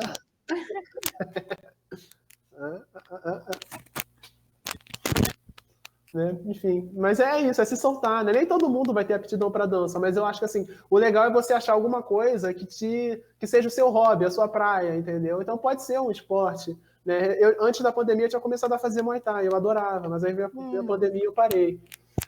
Mas você pode se achar com outras coisas, né? Com música, né? Aprender a tocar um instrumento, escrevendo. Eu gosto de escrever, tenho um blog, eu tenho, sei lá, Eu tenho uma carreira oculta como escritor, mas é melhor eu não falar muito disso. Mas você já escreveu um livro. Não terminou, mas já está ali, né? Mas é um livro técnico, entendeu? Mas, enfim, eu tenho um lado oculto como escritor que também? fica... De poesia? Mais ou menos. Entendeu? Mais um talento aí. Nada, que isso. Mas e instrumento? Porque quem tem um lado poético assim, vai bem num violão, alguma coisa assim? Não, eu sou uma negação, porque eu não... Quando era novo e tinha tempo, eu não estudei violão, não tive oportunidade. Aí, quando eu fui estudar, já não tinha mais tempo. E instrumento é muita dedicação. Mas aconteceu algo inusitado na minha vida. Um dia eu estava numa viagem a trabalho lá com a galera do trabalho, era uma viagem de descontração lá em Búzios, e aí eu conheci uma menina que tocava um instrumento que eu nunca tinha visto, chamava ukulele. E ela disse que não tocava nada e tal, e ela conseguia tocar umas musiquinhas e cantar pra gente. Eu fiquei tão encantado com aquilo que eu resolvi tentar. E aí eu comprei um ukulele para mim também, e aí eu entrei nesse universo de ukulele, né? E hoje eu digo, assim, eu não vou dizer que eu toco ukulele, mas eu sou praticante de ukulele, eu toco as minhas musiquinhas, né? Faço meus acordezinhos. Já é alguma coisa, eu faço, né? Pois é, eu virei entusiasta, né? Tem 4 aqui, eu não sei se dá para ver, mas, tipo assim, lá atrás do sofá, não, velho, isso aí não vai dar certo, não. Eu tocar... O professor é modesto, né? Pelo jeito é modesto. Não, mas tipo assim, vai ficar esquisito. A minha voz não é bonita, entendeu? Eu só sei fazer acorde básico, não sei dedilhar. Vai falar, faz o acorde da nona com a quinta diminuta no tom acima do não sei o quê. Eu falo, que bodega é essa? Eu não sei. Mas eu toco as minhas musiquinhas, né? E funciona também como um hobby, é uma terapia legal. Aí, recentemente, eu entrei no conservatório aqui em Uberlândia, né? Dormi na fila e consegui me matricular no conservatório. Aí comecei a estudar cavaquinho. Eu falei, vou estudar cavaquinho, não sei o quê. Mas não deu muito certo, não. Aí tive que largar o cavaquinho. Mas eu tenho, tá aqui em casa até hoje. Eu só não toco. Eu adoro samba. E a gente, assim, a gente vai fazer também como é que eu falo? Como é que você fala, Pedro? Eu tenho uma música gravada. Ó. Não, gravada não, mas assim, mais ou menos gravada. Eu tenho uma música que eu compus em parceria com um parceiro, Thiago Witt. A gente fez uma oficina com o Leone. O Leone, ele dá oficinas de composição, né? A galera mais antiga deve saber quem é o Leone, do Kid Abelha. Pera lá, não, volta. Você fez Você gravou a música com o Leone? Não gravei a música com o Leone. Não gravei a música com o Leone. Mas eu fiz uma oficina com o Leone. O Leone, ele dá oficinas de composição a cada 2 meses e tal. Lá no Rio? Ele tá dando online desde que a pandemia começou. Ele tá na 11ª turma. Eu fui da turma 1. Aí, tipo assim, aí eu compus uma música com o parceiro da turma e ele gravou, tá? Depois eu até mando o link lá. Ele gravou a música que a gente compôs, entendeu? Ele cantando, não eu. Não, mas aí você tem que cantar também, velho. Eu tentei cantar a música. Não deu certo. Oi? Tem não, mas ele botou no... Acho que é Som de Clay o nome. Pera aí, deixa eu ver se eu acho ela aqui. A música... Eu botei a música no YouTube, sem sacanagem, mas ficou tão ruim que eu desisti, entendeu? Eu falei, eu vou tirar, entendeu? Porque... Você tem uma veia artística também, professor? Tem. Tenho, mas ela não foi muito bem desenvolvida, entendeu? Deixa eu ver se eu acho raiva. Pra vocês verem, né? Como eu tenho uma música que ficou razoávelzinha, mas eu não consigo nem achar o link para ela. Nossa, o Leone é muito boa, a voz dele é maravilhosa. Sim, eu recomendo, cara. Faz oficina lá com ele, cara. São 4 aulas e é quase de graça. Acho que ele tá cobrando uns 550 pelas 4 aulas de 2 horas. Assim, é praticamente de graça, velho. Tem gente que tem uma afinidade, igual o Frank falou que você tem um pouquinho de arte. Tem gente que é 0 inteligência musical. Eu sou 0. Mas a questão não é essa, entendeu? É uma oficina, e você vai escrever, ler. Tem a galera da oficina que escreve letra e tem a galera que toca instrumento, sabe? Então, sabe, não tem ninguém perfeito. Na verdade, tinha um moleque que era perfeito, que ele era de Uberaba até, chamava Otávio, se eu não me engano. Né? O moleque sabia fazer as duas coisas, mas a maioria da turma ou só escreve ou só toca. E tinha gente que não fazia nenhuma das duas. Vale muito a pena, recomendo. Aliás, por que eu tô falando do Leone? Eu não Tem sei. a turma que fala só lá, lá, lá, né, professor?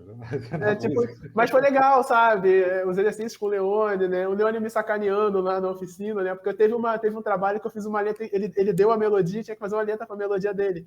E eu fiz uma letra engraçada para a melodia dele, ele ficou me sacaneando por causa da letra engraçada que eu fiz. Né? Enfim, o Leone é muita gente boa, recomendo. Quem dera, moleque. Eu não era nem nascido, não. Brincadeira. Eu vou botar o link aqui para vocês, mas se vocês forem ouvir, vocês vão ter que sair da entrevista, né? Salva o link para depois. O link é esse aqui. A música chama Vem Me Ver. Professor, e como que você está lidando com o remoto? Porque eu tive uma convivência ali rápida, né, no presencial, com o mini curso lá, e você é uma pessoa muito comunicativa, né? Assim, Sou social pra caramba. não, mas na aula ele é comunicativo. Tem a mesma pegada que você tem no remoto, você tem no presencial. Eu queria saber se você sente falta ainda do contato, de ver o aluno, porque nem todo mundo abre a câmera, se o aluno está prestando atenção. Quase ninguém abre a câmera, né? Mas normal, no presencial também ninguém está prestando atenção, então já estou acostumado, entendeu?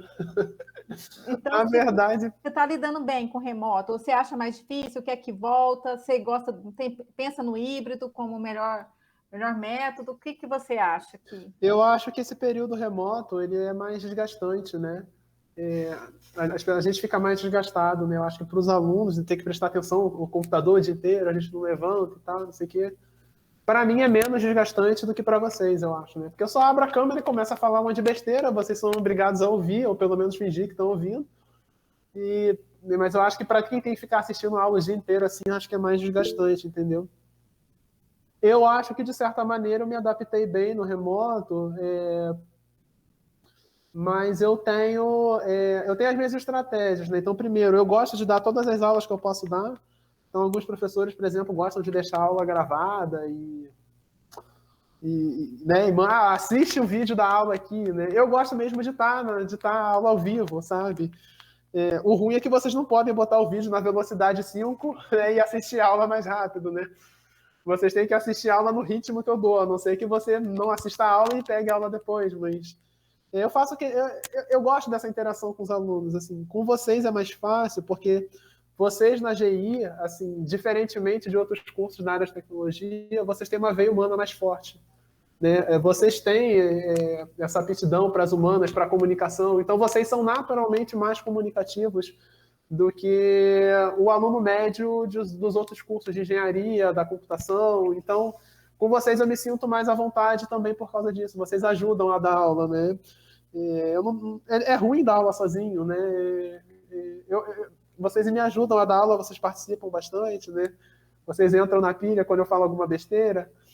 Então, eu acho que isso me ajuda. Então, tendo esse contato ao vivo com os alunos, eu acho que eu consigo me virar bem, assim, sabe? Eu me saio bem, mas eu reconheço que para vocês é muito mais cansativo. Agora, eu acho que a gente tem que também jogar com as peças que dão para gente, né? Enfim, eu queria laranja, a vida deu limão.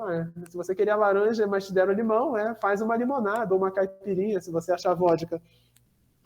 Então, eu também tenho aproveitado esse período online para fazer coisas que antes não dava para fazer direito, sabe? Então, é mais fácil, por exemplo, eu dar uma louca, vamos dar aula prática aqui, a gente abre uma ferramenta e tem uma aula prática, né, de computação, né, de banco de dados ou da matéria que for, porque antes precisava ter o laboratório disponível para levar os alunos para o laboratório, mas agora não, a qualquer momento eu posso abrir um software qualquer e fazer qualquer atividade no software, sabe? Então, eu tenho tido uma carga de prática, né, de computação, seja programando, ou seja usando algum tipo de software, maior, né, que antes não era tão possível. Então, por exemplo, nas aulas de programação esse período, eu estou dando uma aula de uma maneira que eu nunca dei antes, que é usando notebooks. Eu nunca dei aula usando notebooks. Eu sempre chegava no quadro, escrevia a matéria no quadro, os alunos copiavam. Um dia a gente ia para o laboratório, eu passava exercício, as pessoas tentavam fazer, ficavam me chamando, eu ficava igual barata tonta, tentando atender todo mundo ao mesmo tempo. A maioria da turma ficava com raiva de mim, porque eu não conseguia atender todo mundo, e diziam que eu sempre dava preferência para os da frente, né? Enfim. Mas esse período eu consigo fazer notebooks, então eu consigo dar todas as aulas práticas, rodando um notebook na aula, escrevendo o conteúdo no próprio notebook, rodando no notebook. Então eu também tenho aproveitado para descobrir formas novas da aula, e essa forma do notebook, de alguma maneira, eu queria levar também para o presencial, quando eu voltasse, sabe? Então eu acho que a gente tem que aproveitar essas experiências. Essa oportunidade também de deixar as aulas gravadas eu acho sensacional, sabe? Eu faço questão de gravar todas as aulas, eu tenho todos os vídeos de todas as aulas que eu dei nesse período remoto. Acho muito legal. Eu nunca assisti nenhum, mas eu tenho todos eles, sabe? Acho muito legal isso de poder... Eu dou aula aqui, eu ligo o REC, grava e eu tenho aula gravada, sabe? A grande... Para mim, é a grande vantagem. Tipo, você perguntar para mim, qual que é a vantagem do remoto? Eu falo, professor que grava a aula. Porque essas matérias que exigem mais assim dedicação nossa, eu, por exemplo, eu assisto tudo de novo, eu assisto na velocidade 2, mas eu assisto tudo de novo, porque assim, na hora que você está ali pegando o conteúdo com o professor, você está entendendo tudo, mas assim, na hora da vamos ver mesmo, opa, pera lá, agora se fosse no presencial, você ia ficar meio perdida, tal, mas quando você tem vou pôr o professor falar de novo, né? Vou voltar, dar pause. Eu falo, tudo que você disser será usado contra você. Eu falo muita besteira na aula, né? Qualquer hora vai aparecer um vídeo meu falando besteira aí. Você fala e depois você fica preocupado, né? Eu lembro uma vez que, assim, acho que foi na primeira aula, você brincou comigo assim, era um negócio de imposto, que você falou assim, você está sonegando imposto, que não sei o quê, não sei o quê. Aí depois você ficou todo preocupado, acabou a aula, isso, mas era brincadeira, tal, você ficou preocupado. Porque tem gente que às vezes se ofende, né? Enfim, a gente não pode assumir que todo mundo é dado a fazer brincadeiras e zoações, entendeu? Aí depois você fica, oh meu Deus do céu, será que falei demais? Mas às vezes, né, já falei a merda, já era, entendeu? Agora, na primeira turma que eu fui dar aula, a turma lá da Jéssica, eu me lembro que eu entrava. Tinha um sujeito, né, que ele vinha com uma filmadora, ele ligava a câmera, ele filmava a aula. Nossa. Velho, logo na primeira vez que eu tava dando, ele ligava a câmera e filmava. Você tá filmando a aula? Eu tô, você não se importa não. Eu falei, não. Mas claro que eu me importo.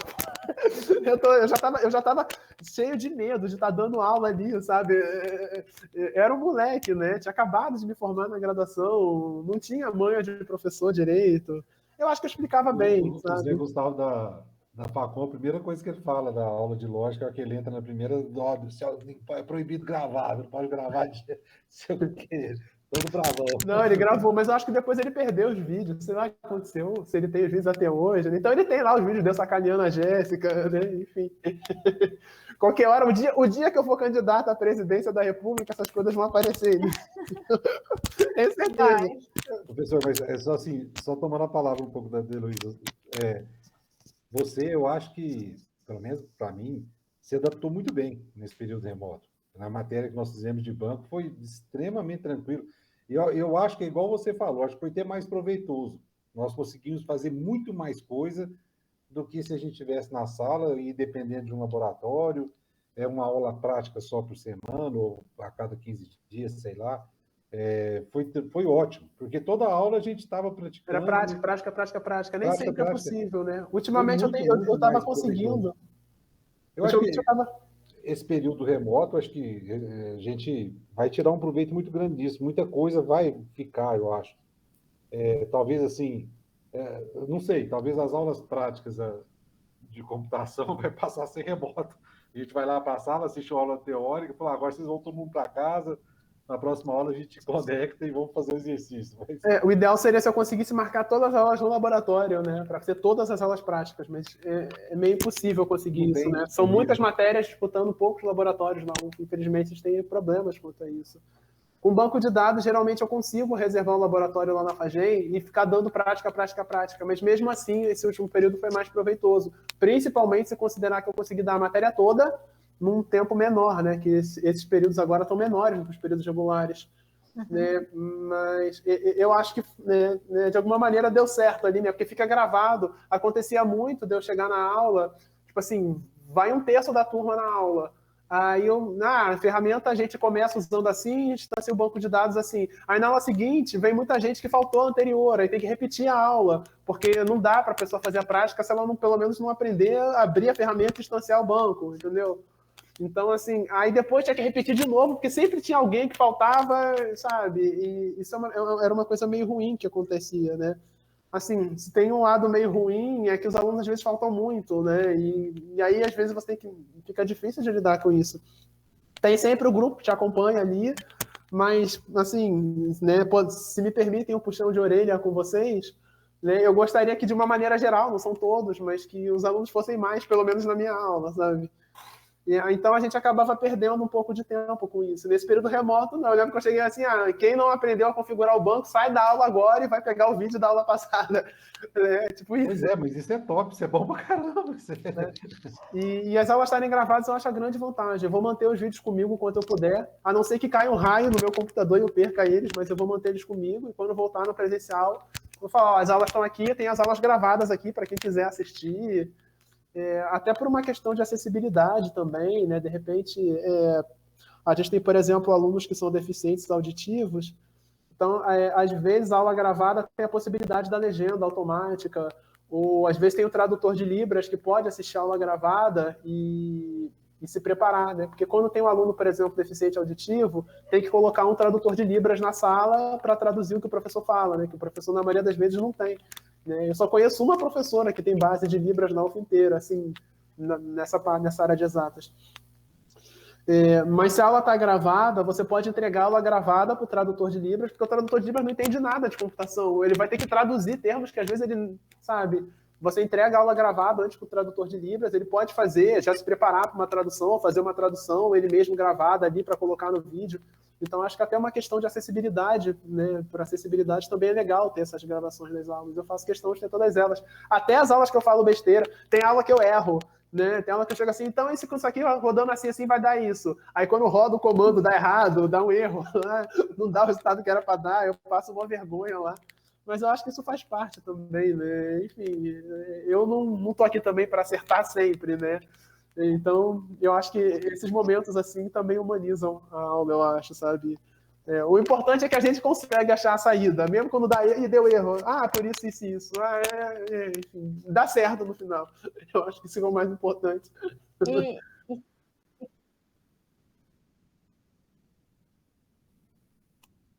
Sério? Mas por quê? Estava difícil? O meu método estava ruim?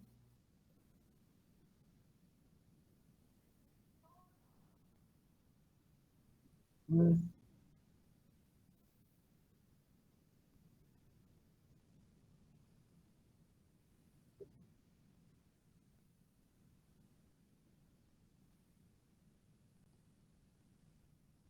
Sim, sempre tinha isso, sim.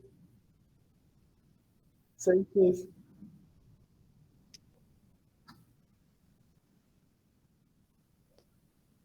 Tem essa dificuldade de laboratório, né, na UF. São poucos laboratórios para muitas turmas, né? E às vezes a matéria nem é prática, mas o professor quer dar uma aula prática para mostrar uma ferramenta que seria legal para o curso.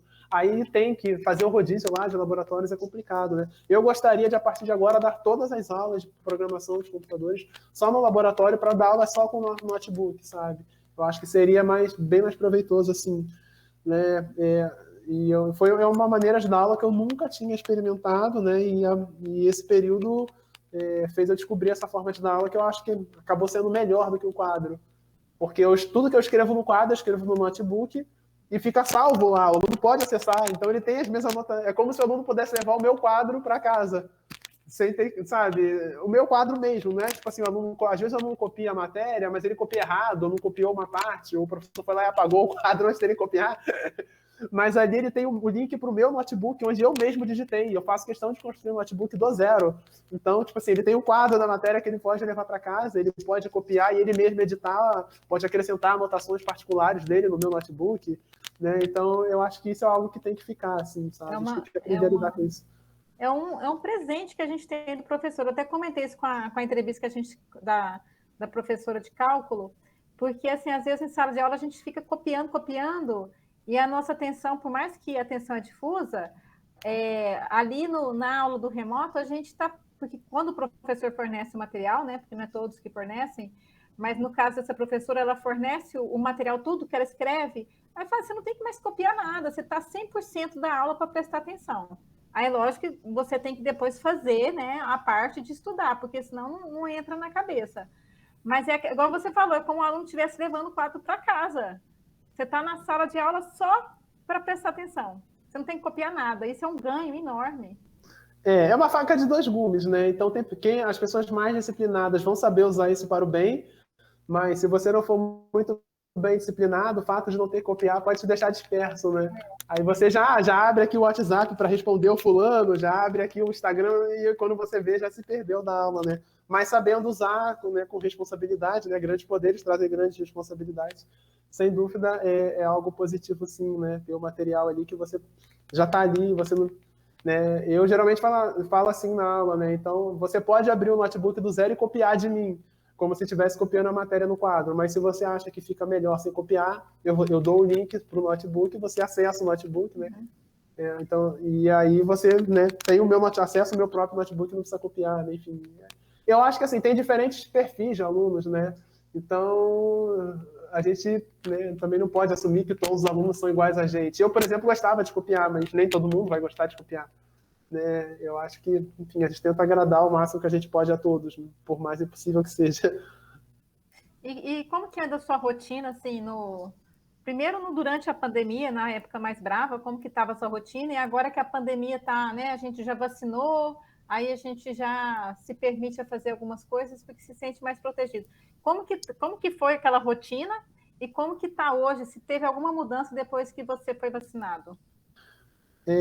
Eu ainda não tive mudança significativa, a não ser o fato de que agora, né, eu finalmente tomei coragem para chamar alguém aqui em casa para me ajudar a limpar essa bagunça, né? Então agora eu tenho.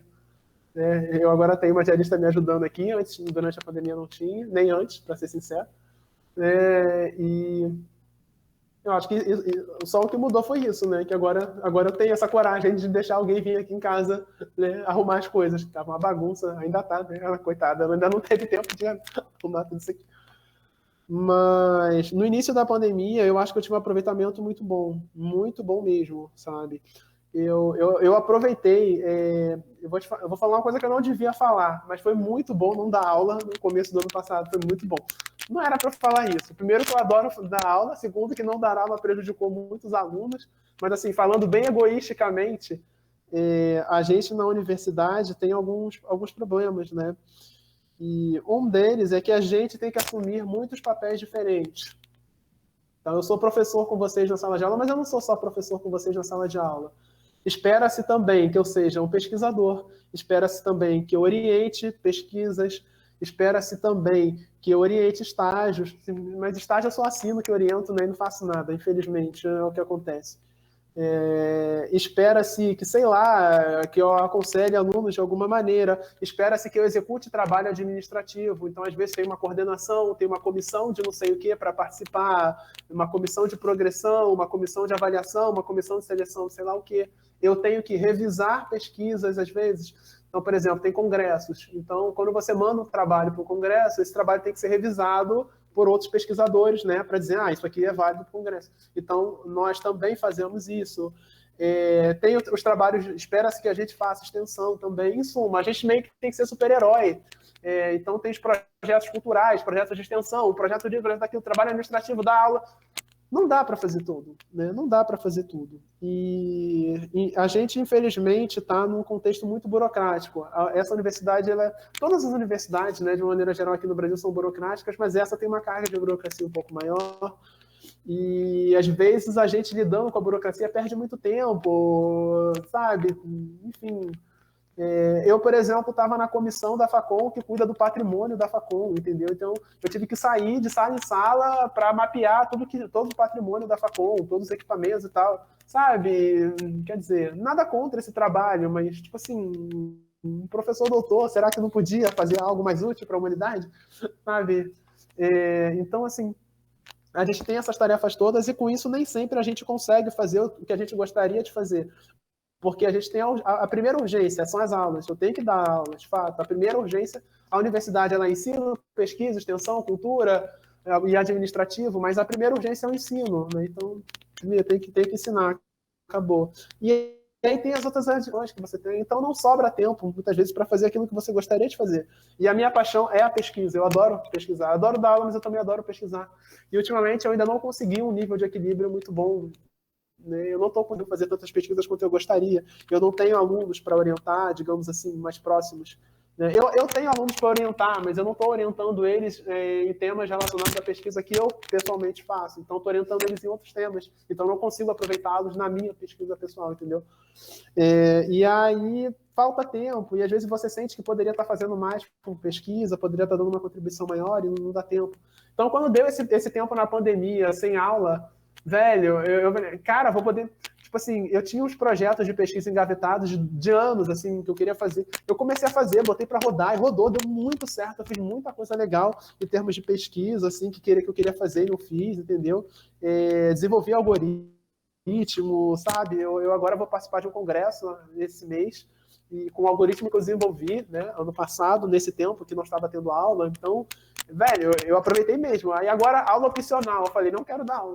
Né? E continuei lá na pesquisa, assim, né? Eu sei que para vocês alunos foi ruim, né? Ter um professor menos dando aula, mas para mim foi muito produtivo, e mais do que isso, eu me tornei um professor melhor também. Não dando aula me fez um professor melhor. Como assim, né? É porque eu passei a ter tempo e eu peguei os cursos online para fazer, né? Então eu vi lá, por exemplo, que o pessoal lá de Harvard estava com os cursos online abertos, de graça. Então fui lá e fiz, entendeu? Então eu fiz o curso de programação para a internet com Python, né? O nome não é esse, né? O nome é desenvolvimento web com Python e JavaScript, acho que é isso. E eu fiz o curso, sabe? E era uma parte do Python que eu nunca tinha mexido, né? Que é o Python para programação web, não para desktop, para web. Então, assim, enriquecedor demais, aprendi coisa demais, assim, sabe? Então, eu ganhei uma competência ali que eu não tinha. Desenvolvi os projetos, né? Foi um curso bem puxado, pessoal de Harvard é brabo. Inclusive, fica até a recomendação, né? Se você, por exemplo, quer fazer um curso e tal, online que seja bom, dá uma olhada lá no www.edx.org, tem os cursos lá de Harvard, do MIT, que estão abertos, que são muito, muito bons. E eu peguei para fazer, entendeu? Eu fiz 3 cursos muito puxados lá, e eu ganhei competências que eu não tinha. Isso melhorou até minhas aulas, entendeu? Então, na minha aula de recuperação de formação, eu usei muito conteúdo que eu aprendi no curso que eu fiz lá de Harvard, né, de inteligência artificial, sabe? Melhorou bastante o curso por causa disso. Então, eu aproveitei mesmo, sabe? Eu fui egoísta e falei, esse tempo agora é meu, meus projetos, os cursos que eu queria fazer e não dava tempo, sabe? Fiz a oficina de composição com o Leone, entendeu? Né? Compus minha primeira música, feliz, né? Agora o próximo objetivo é compor uma música que faça sucesso. Né? Mas estou feliz de ter composto a minha primeira música e montei meu primeiro computador, sabe? Comprei peça por peça no AliExpress, porque montei o primeiro computador, nunca tinha montado peça por peça. Escolhi o Jamil que te ensinou, professor? Não. Foi ele que me ensinou, eu montei o meu também. Ó, bacana, né? Comprei as peças lá, fiquei esperando as peças chegarem e bati. Comprei separado, né? Para pagar do Jamil que é comprar no AliExpress. Ah, boa, né? Comprei. Pô, tem um processador bolado aqui, nem estou usando mais, né? Que eu voltei a dar aula, eu montei ele para pesquisa. Ele tem um processador com vários núcleos, assim, né? Eu comprei você consegue comprar uns processadores Xeon de servidor. Eu comprei um.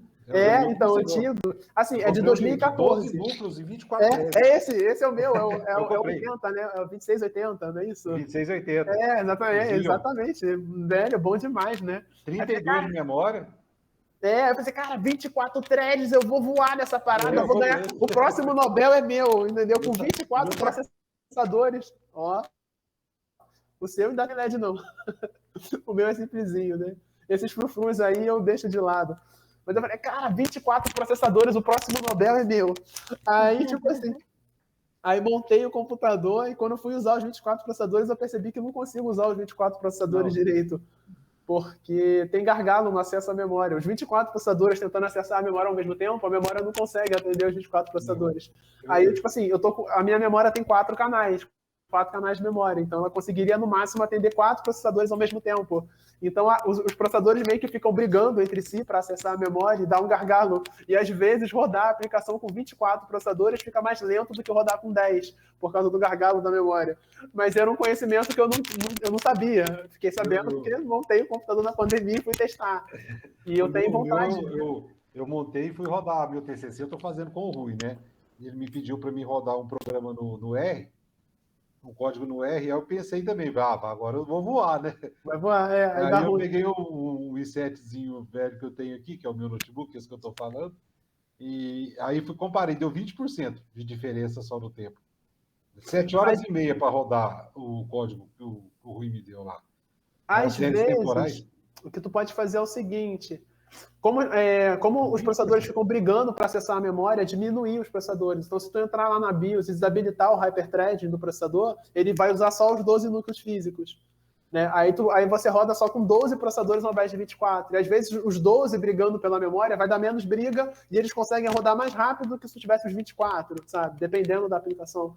Então, às vezes, uma coisa que tu pode fazer para ganhar desempenho é diminuir.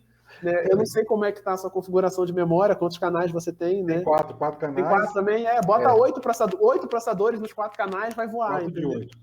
Né? Vai funcionar bem. Mas tu pode botar até 12. Né? Mais do que 12, eles começam a brigar muito nos canais, aí dá ruim, entendeu?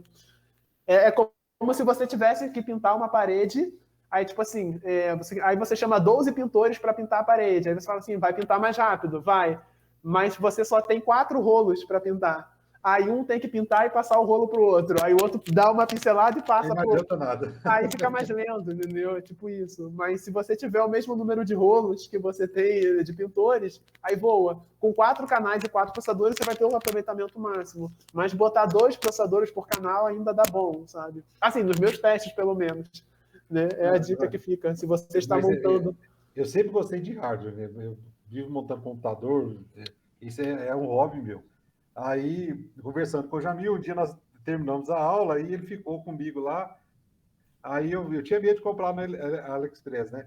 Aí me ensinou, me deu todos os... Perde medo, nada. Não, chegou com 16 dias, já estava aqui em casa. Antigamente demorava mais, agora tá vindo mais rápido, entendeu? Muito mais rápido. E aí, eu comprei uma placa-mãe chinesa boladona, né? Comprei as memórias, né? Tudo da China, né? Tá funcionando até hoje, entendeu? Assim, escolhendo bem a loja vale a pena, né? Me ensinou foi isso, escolher as lojas direitinho. E aí eu aproveitei sendo da pandemia para isso. Então, tipo assim, pesquisei muito sobre hardware, montei o meu primeiro computador com vários núcleos e tal.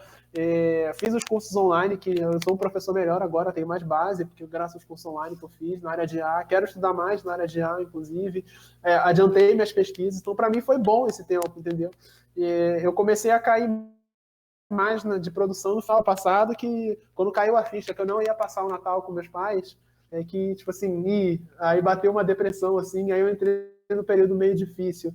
Aí, nesse meio, assim, por razões pessoais, eu também entrei num período, né? Quando as coisas começam a meio que dar errado, vai tudo, assim. Mas já passou, né? E estamos aí na atividade, já está tudo certo. Professor, o que você acha o maior trunfo da GI? E assim, o que você acha que deveria ser melhorado? O que você acha que tem de melhor no nosso curso? E o que você acha que poderia ser melhorado, assim, se você tem algum conhecimento na formação do curso em geral? Eu acho que a grande vantagem de vocês é o caráter multidisciplinar, né, que o curso tem. Então, eu acho que a proposta é muito inovadora e muito ousada, né? Essa área de dados, elas tem 4 eixos, né? Tem o eixo da TI, tem o eixo da estatística, tem o eixo do marketing, né? O eixo da administração de empresas, né? E você, num curso só, juntar esses conhecimentos todos, eu acho que dá um grande diferencial, né? Eu acho que, assim, o profissional de hoje, ele tem que ser multidisciplinar, né? Hoje em dia, a gente tem que ser cada vez mais multidisciplinar e existem áreas, existe aplicação para isso, né? O cientista de dados, por exemplo, ele tem que ter o conhecimento da estatística, ele tem que ter o conhecimento da TI, ele também tem que entender de administração de negócios, né? De marketing de negócios. Então, às vezes o cara puxava muito para um lado e sabia pouco do outro. Então, essa formação de vocês que mistura tudo isso, eu acho que é o grande trunfo do curso. E vocês podem, eu gostei mais da parte de TI, quero ser desenvolvedor. Vocês podem puxar esse lado desenvolvedor, desenvolver, apesar de vocês não terem todas as matérias que o curso de TI tem, por exemplo, mas vocês têm condições de correr atrás e virar desenvolvedor, ou você tem condições de ir para outra vertente do curso e trabalhar com administração, enfim, com a parte dos dados, né, que envolve mais a estatística. Então, eu acho que esse caráter multidisciplinar é o grande trunfo de vocês. Os alunos da AGI são diferentes dos outros alunos do curso de exatas, né? Vocês são mais comunicativos, vocês têm um lado humano mais forte, é mais prazeroso dar aula para vocês por conta disso, desse lado humano, de participação que vocês têm. Assim, não são todos os alunos que participam, mas sempre tem um grupo que pelo menos me acompanha nas aulas e me ajuda mesmo, sabe? Me ajuda a dar aula, participando das aulas, né? Palpitando, sugerindo coisas, me sacaneando de vez em quando, é bom também. Né? Eu sacaneio também de volta. Na verdade, geralmente quem sacaneia sou eu, né? Mas tudo bem. Esse é o grande trunfo. A parte ruim, bom, eu acho que eu não tenho, digamos assim, qualificação para falar do curso, né, da parte ruim do curso. Eu posso falar, digamos assim, o que eu vejo da minha área de TI. O que eu acho que tem, uma coisa que precisava ser corrigida no curso, é que muitos alunos estavam saindo com uma base de TI fraca, tipo assim, eram ruins de programação e isso atrapalhava todas as disciplinas de TI. Por alguma razão que eu não, sabe, eu não sei, nunca entendi exatamente por que isso acontecia. Mas dando aula de banco de dados, era muito nítido que eu recebia alunos que deveriam ter conhecimento, deveriam saber. Às vezes eu falava alguma coisa e eu não deveria saber sobre aquilo e não sabia. Né? Então, mas por que o aluno chegou até ali sem saber sobre aquilo? É tão básico. Por que esse aluno saiu da disciplina de programação sem programar, entendeu? Então, no meu eixo, que é o eixo da TI, eu percebo que isso era algo que precisava ser corrigido, entendeu? Eu, particularmente, gostei muito das mudanças que foram feitas no currículo, né? Eu acho que as mudanças foram feitas de uma maneira extremamente positiva, e nesse ponto, um abraço infinito para a Maria Adriana, né? A Maria Adriana, e muito responsável pelas mudanças positivas que ocorreram no currículo. Ela era, né, a representante da Facom no colegiado do curso de vocês, ela soube conduzir muito, vocês não têm ideia de como ela soube conduzir extremamente bem esse processo, né, de ocorrer essa mudança, e hoje, por exemplo, nós temos programação de computadores né, em Python. Né? É algo que com certeza geraria muita polêmica na Facom, muita gente ia quebrar pau e ia tentar fazer de tudo para isso não acontecer. Mas aconteceu, né, e é algo positivo. Não acho, por exemplo, que eu deveria entrar na ciência da computação dando Python, não acho de jeito nenhum, mas vocês têm outro perfil, para o perfil de vocês casa muito bem para o uso que vocês fazem da TI, que é diferente dos outros cursos. Então, acho que casa muito bem, eu vejo só como algo positivo e eu acho que a gente tem que tentar melhorar isso, sabe? Dar uma formação melhor nessas disciplinas de base, principalmente na disciplina de programação.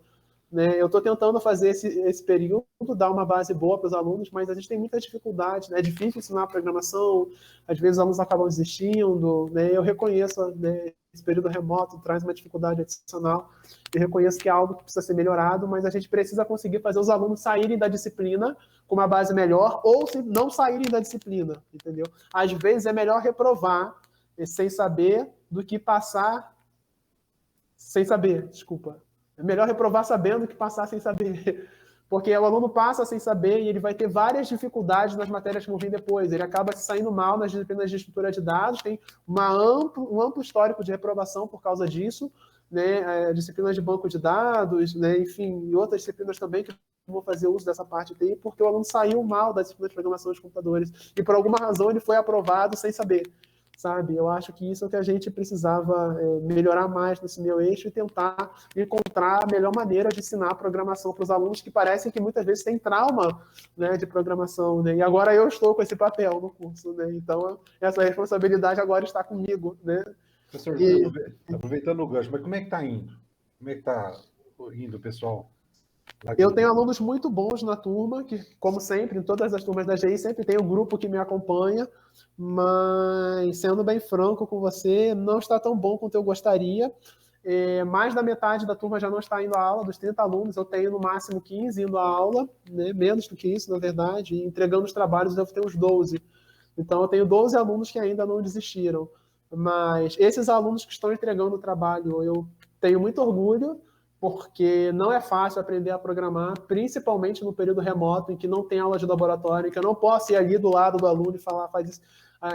as pessoas têm que aprender por conta própria. Eu me disponibilizo para tirar as dúvidas pelo Teams, pelo bate-papo, mas às vezes o aluno não se sente à vontade para me contactar.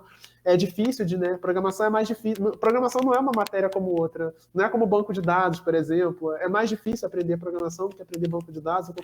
Né? Exige toda uma forma nova de raciocínio.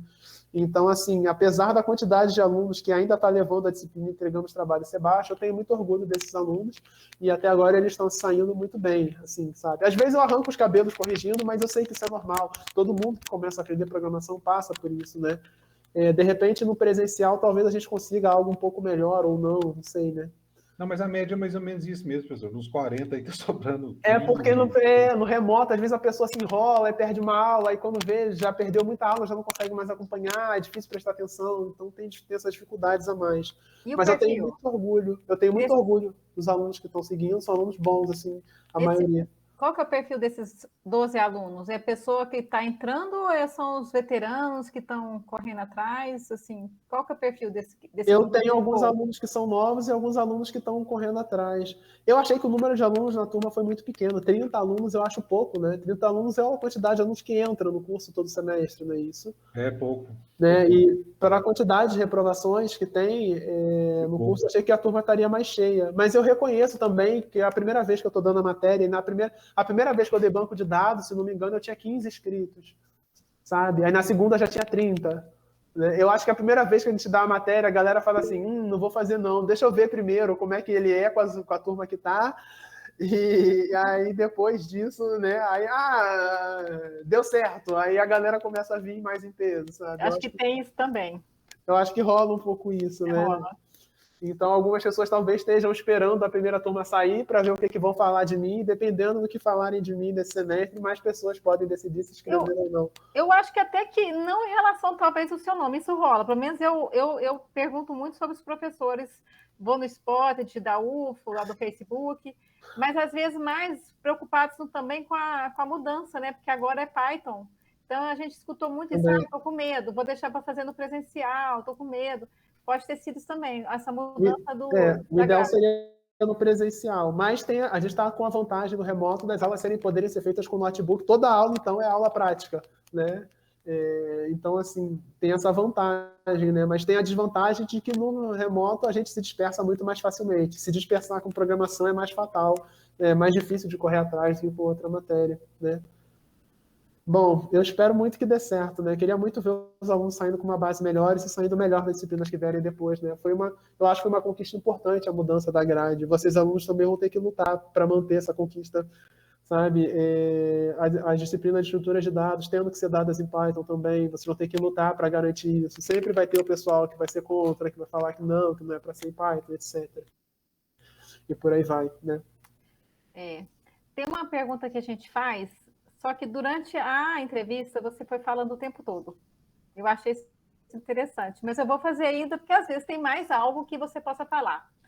Que é assim, o que você gostaria que o aluno da GI soubesse, do seu ponto de vista como professor.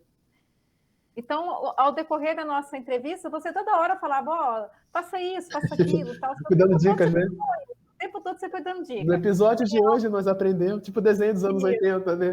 Tipo isso. O desenho dos anos 80 tinha muito isso, né? No final do episódio tinha sempre uma lição para ensinar para as crianças, né? Ursinhos Carinhosos, de Man, She-Ra, né? Por aí vai. Eu acho assim, eu acho que você tem que achar o seu caminho, entendeu?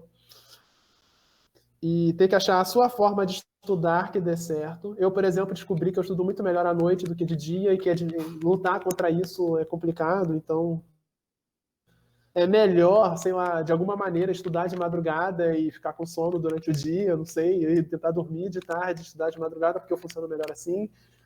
Eu acho que você precisa achar o seu jeito de estudar. E o que eu acho que assim, você precisa aproveitar as oportunidades, né, da faculdade. Então, por exemplo, na UFA a gente tem muitas oportunidades, né? Tem atlética, na FRJ, por exemplo, não tinha atlética. Na UFO a gente tem alguns cursos, tem um programa PET que você pode se envolver, né? Eu sou tutor do PET Sistemas de Informação, né, os alunos de sistemas. A gente tem o plano de criar um grupo de estudos para o ano que vem de Python para inteligência artificial, e eu estou com a ideia de convidar vocês da gestão da informação para se juntar com a gente no grupo. Então, você achar essas oportunidades, né, de se envolver com coisas diversas e achar a sua tribo. E entender que a vida não é só a faculdade, entendeu? Então, você pode, sim, fazer a sua academia, se você gosta de fazer academia. Né? Fazer alguma arte marcial, se você gosta de arte marcial. Ou aprender a tocar um instrumento, ou dedicar algum tempo na semana para ler seus livros que você queira ler. Eu acho que você tem que achar o seu hobby, entendeu? Eu gosto da dança de salão, então, né, se você gosta também, vá dançar também, sabe? Ou se não for dança de salão, pega um canal no YouTube que ensine coreografia, né, e vá aprender, sabe? Acha o seu caminho. Eu gosto de fazer crochê, sei lá, eu gosto de, né, trabalho manual, eu quero aprender a fazer origami. Acha o seu caminho, né? Porque se a gente ficar com essa cabeça muito na faculdade, assim, a gente, sei lá, as coisas acabam dando errado. Você tem que ter a sua vida fora da faculdade de algum jeito, mas você também não pode esquecer da faculdade, entendeu? Então tente levar essa faculdade a sério, tente ir nas aulas, e você já está fazendo seu networking desde agora, seu colega aí do lado, né? Você está fazendo networking com ele. Um dia pode ser que esse colega te indique para algum, né? Você pode estar precisando de uma oportunidade, esse colega te indique porque você passou uma boa impressão para ele.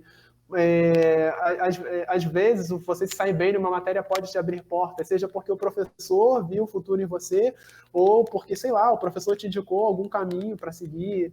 Então, eu acho que você tem que aproveitar também já para fazer o seu network, dar o melhor de si onde você estiver, tipo, levar as coisas mais a sério, sabe?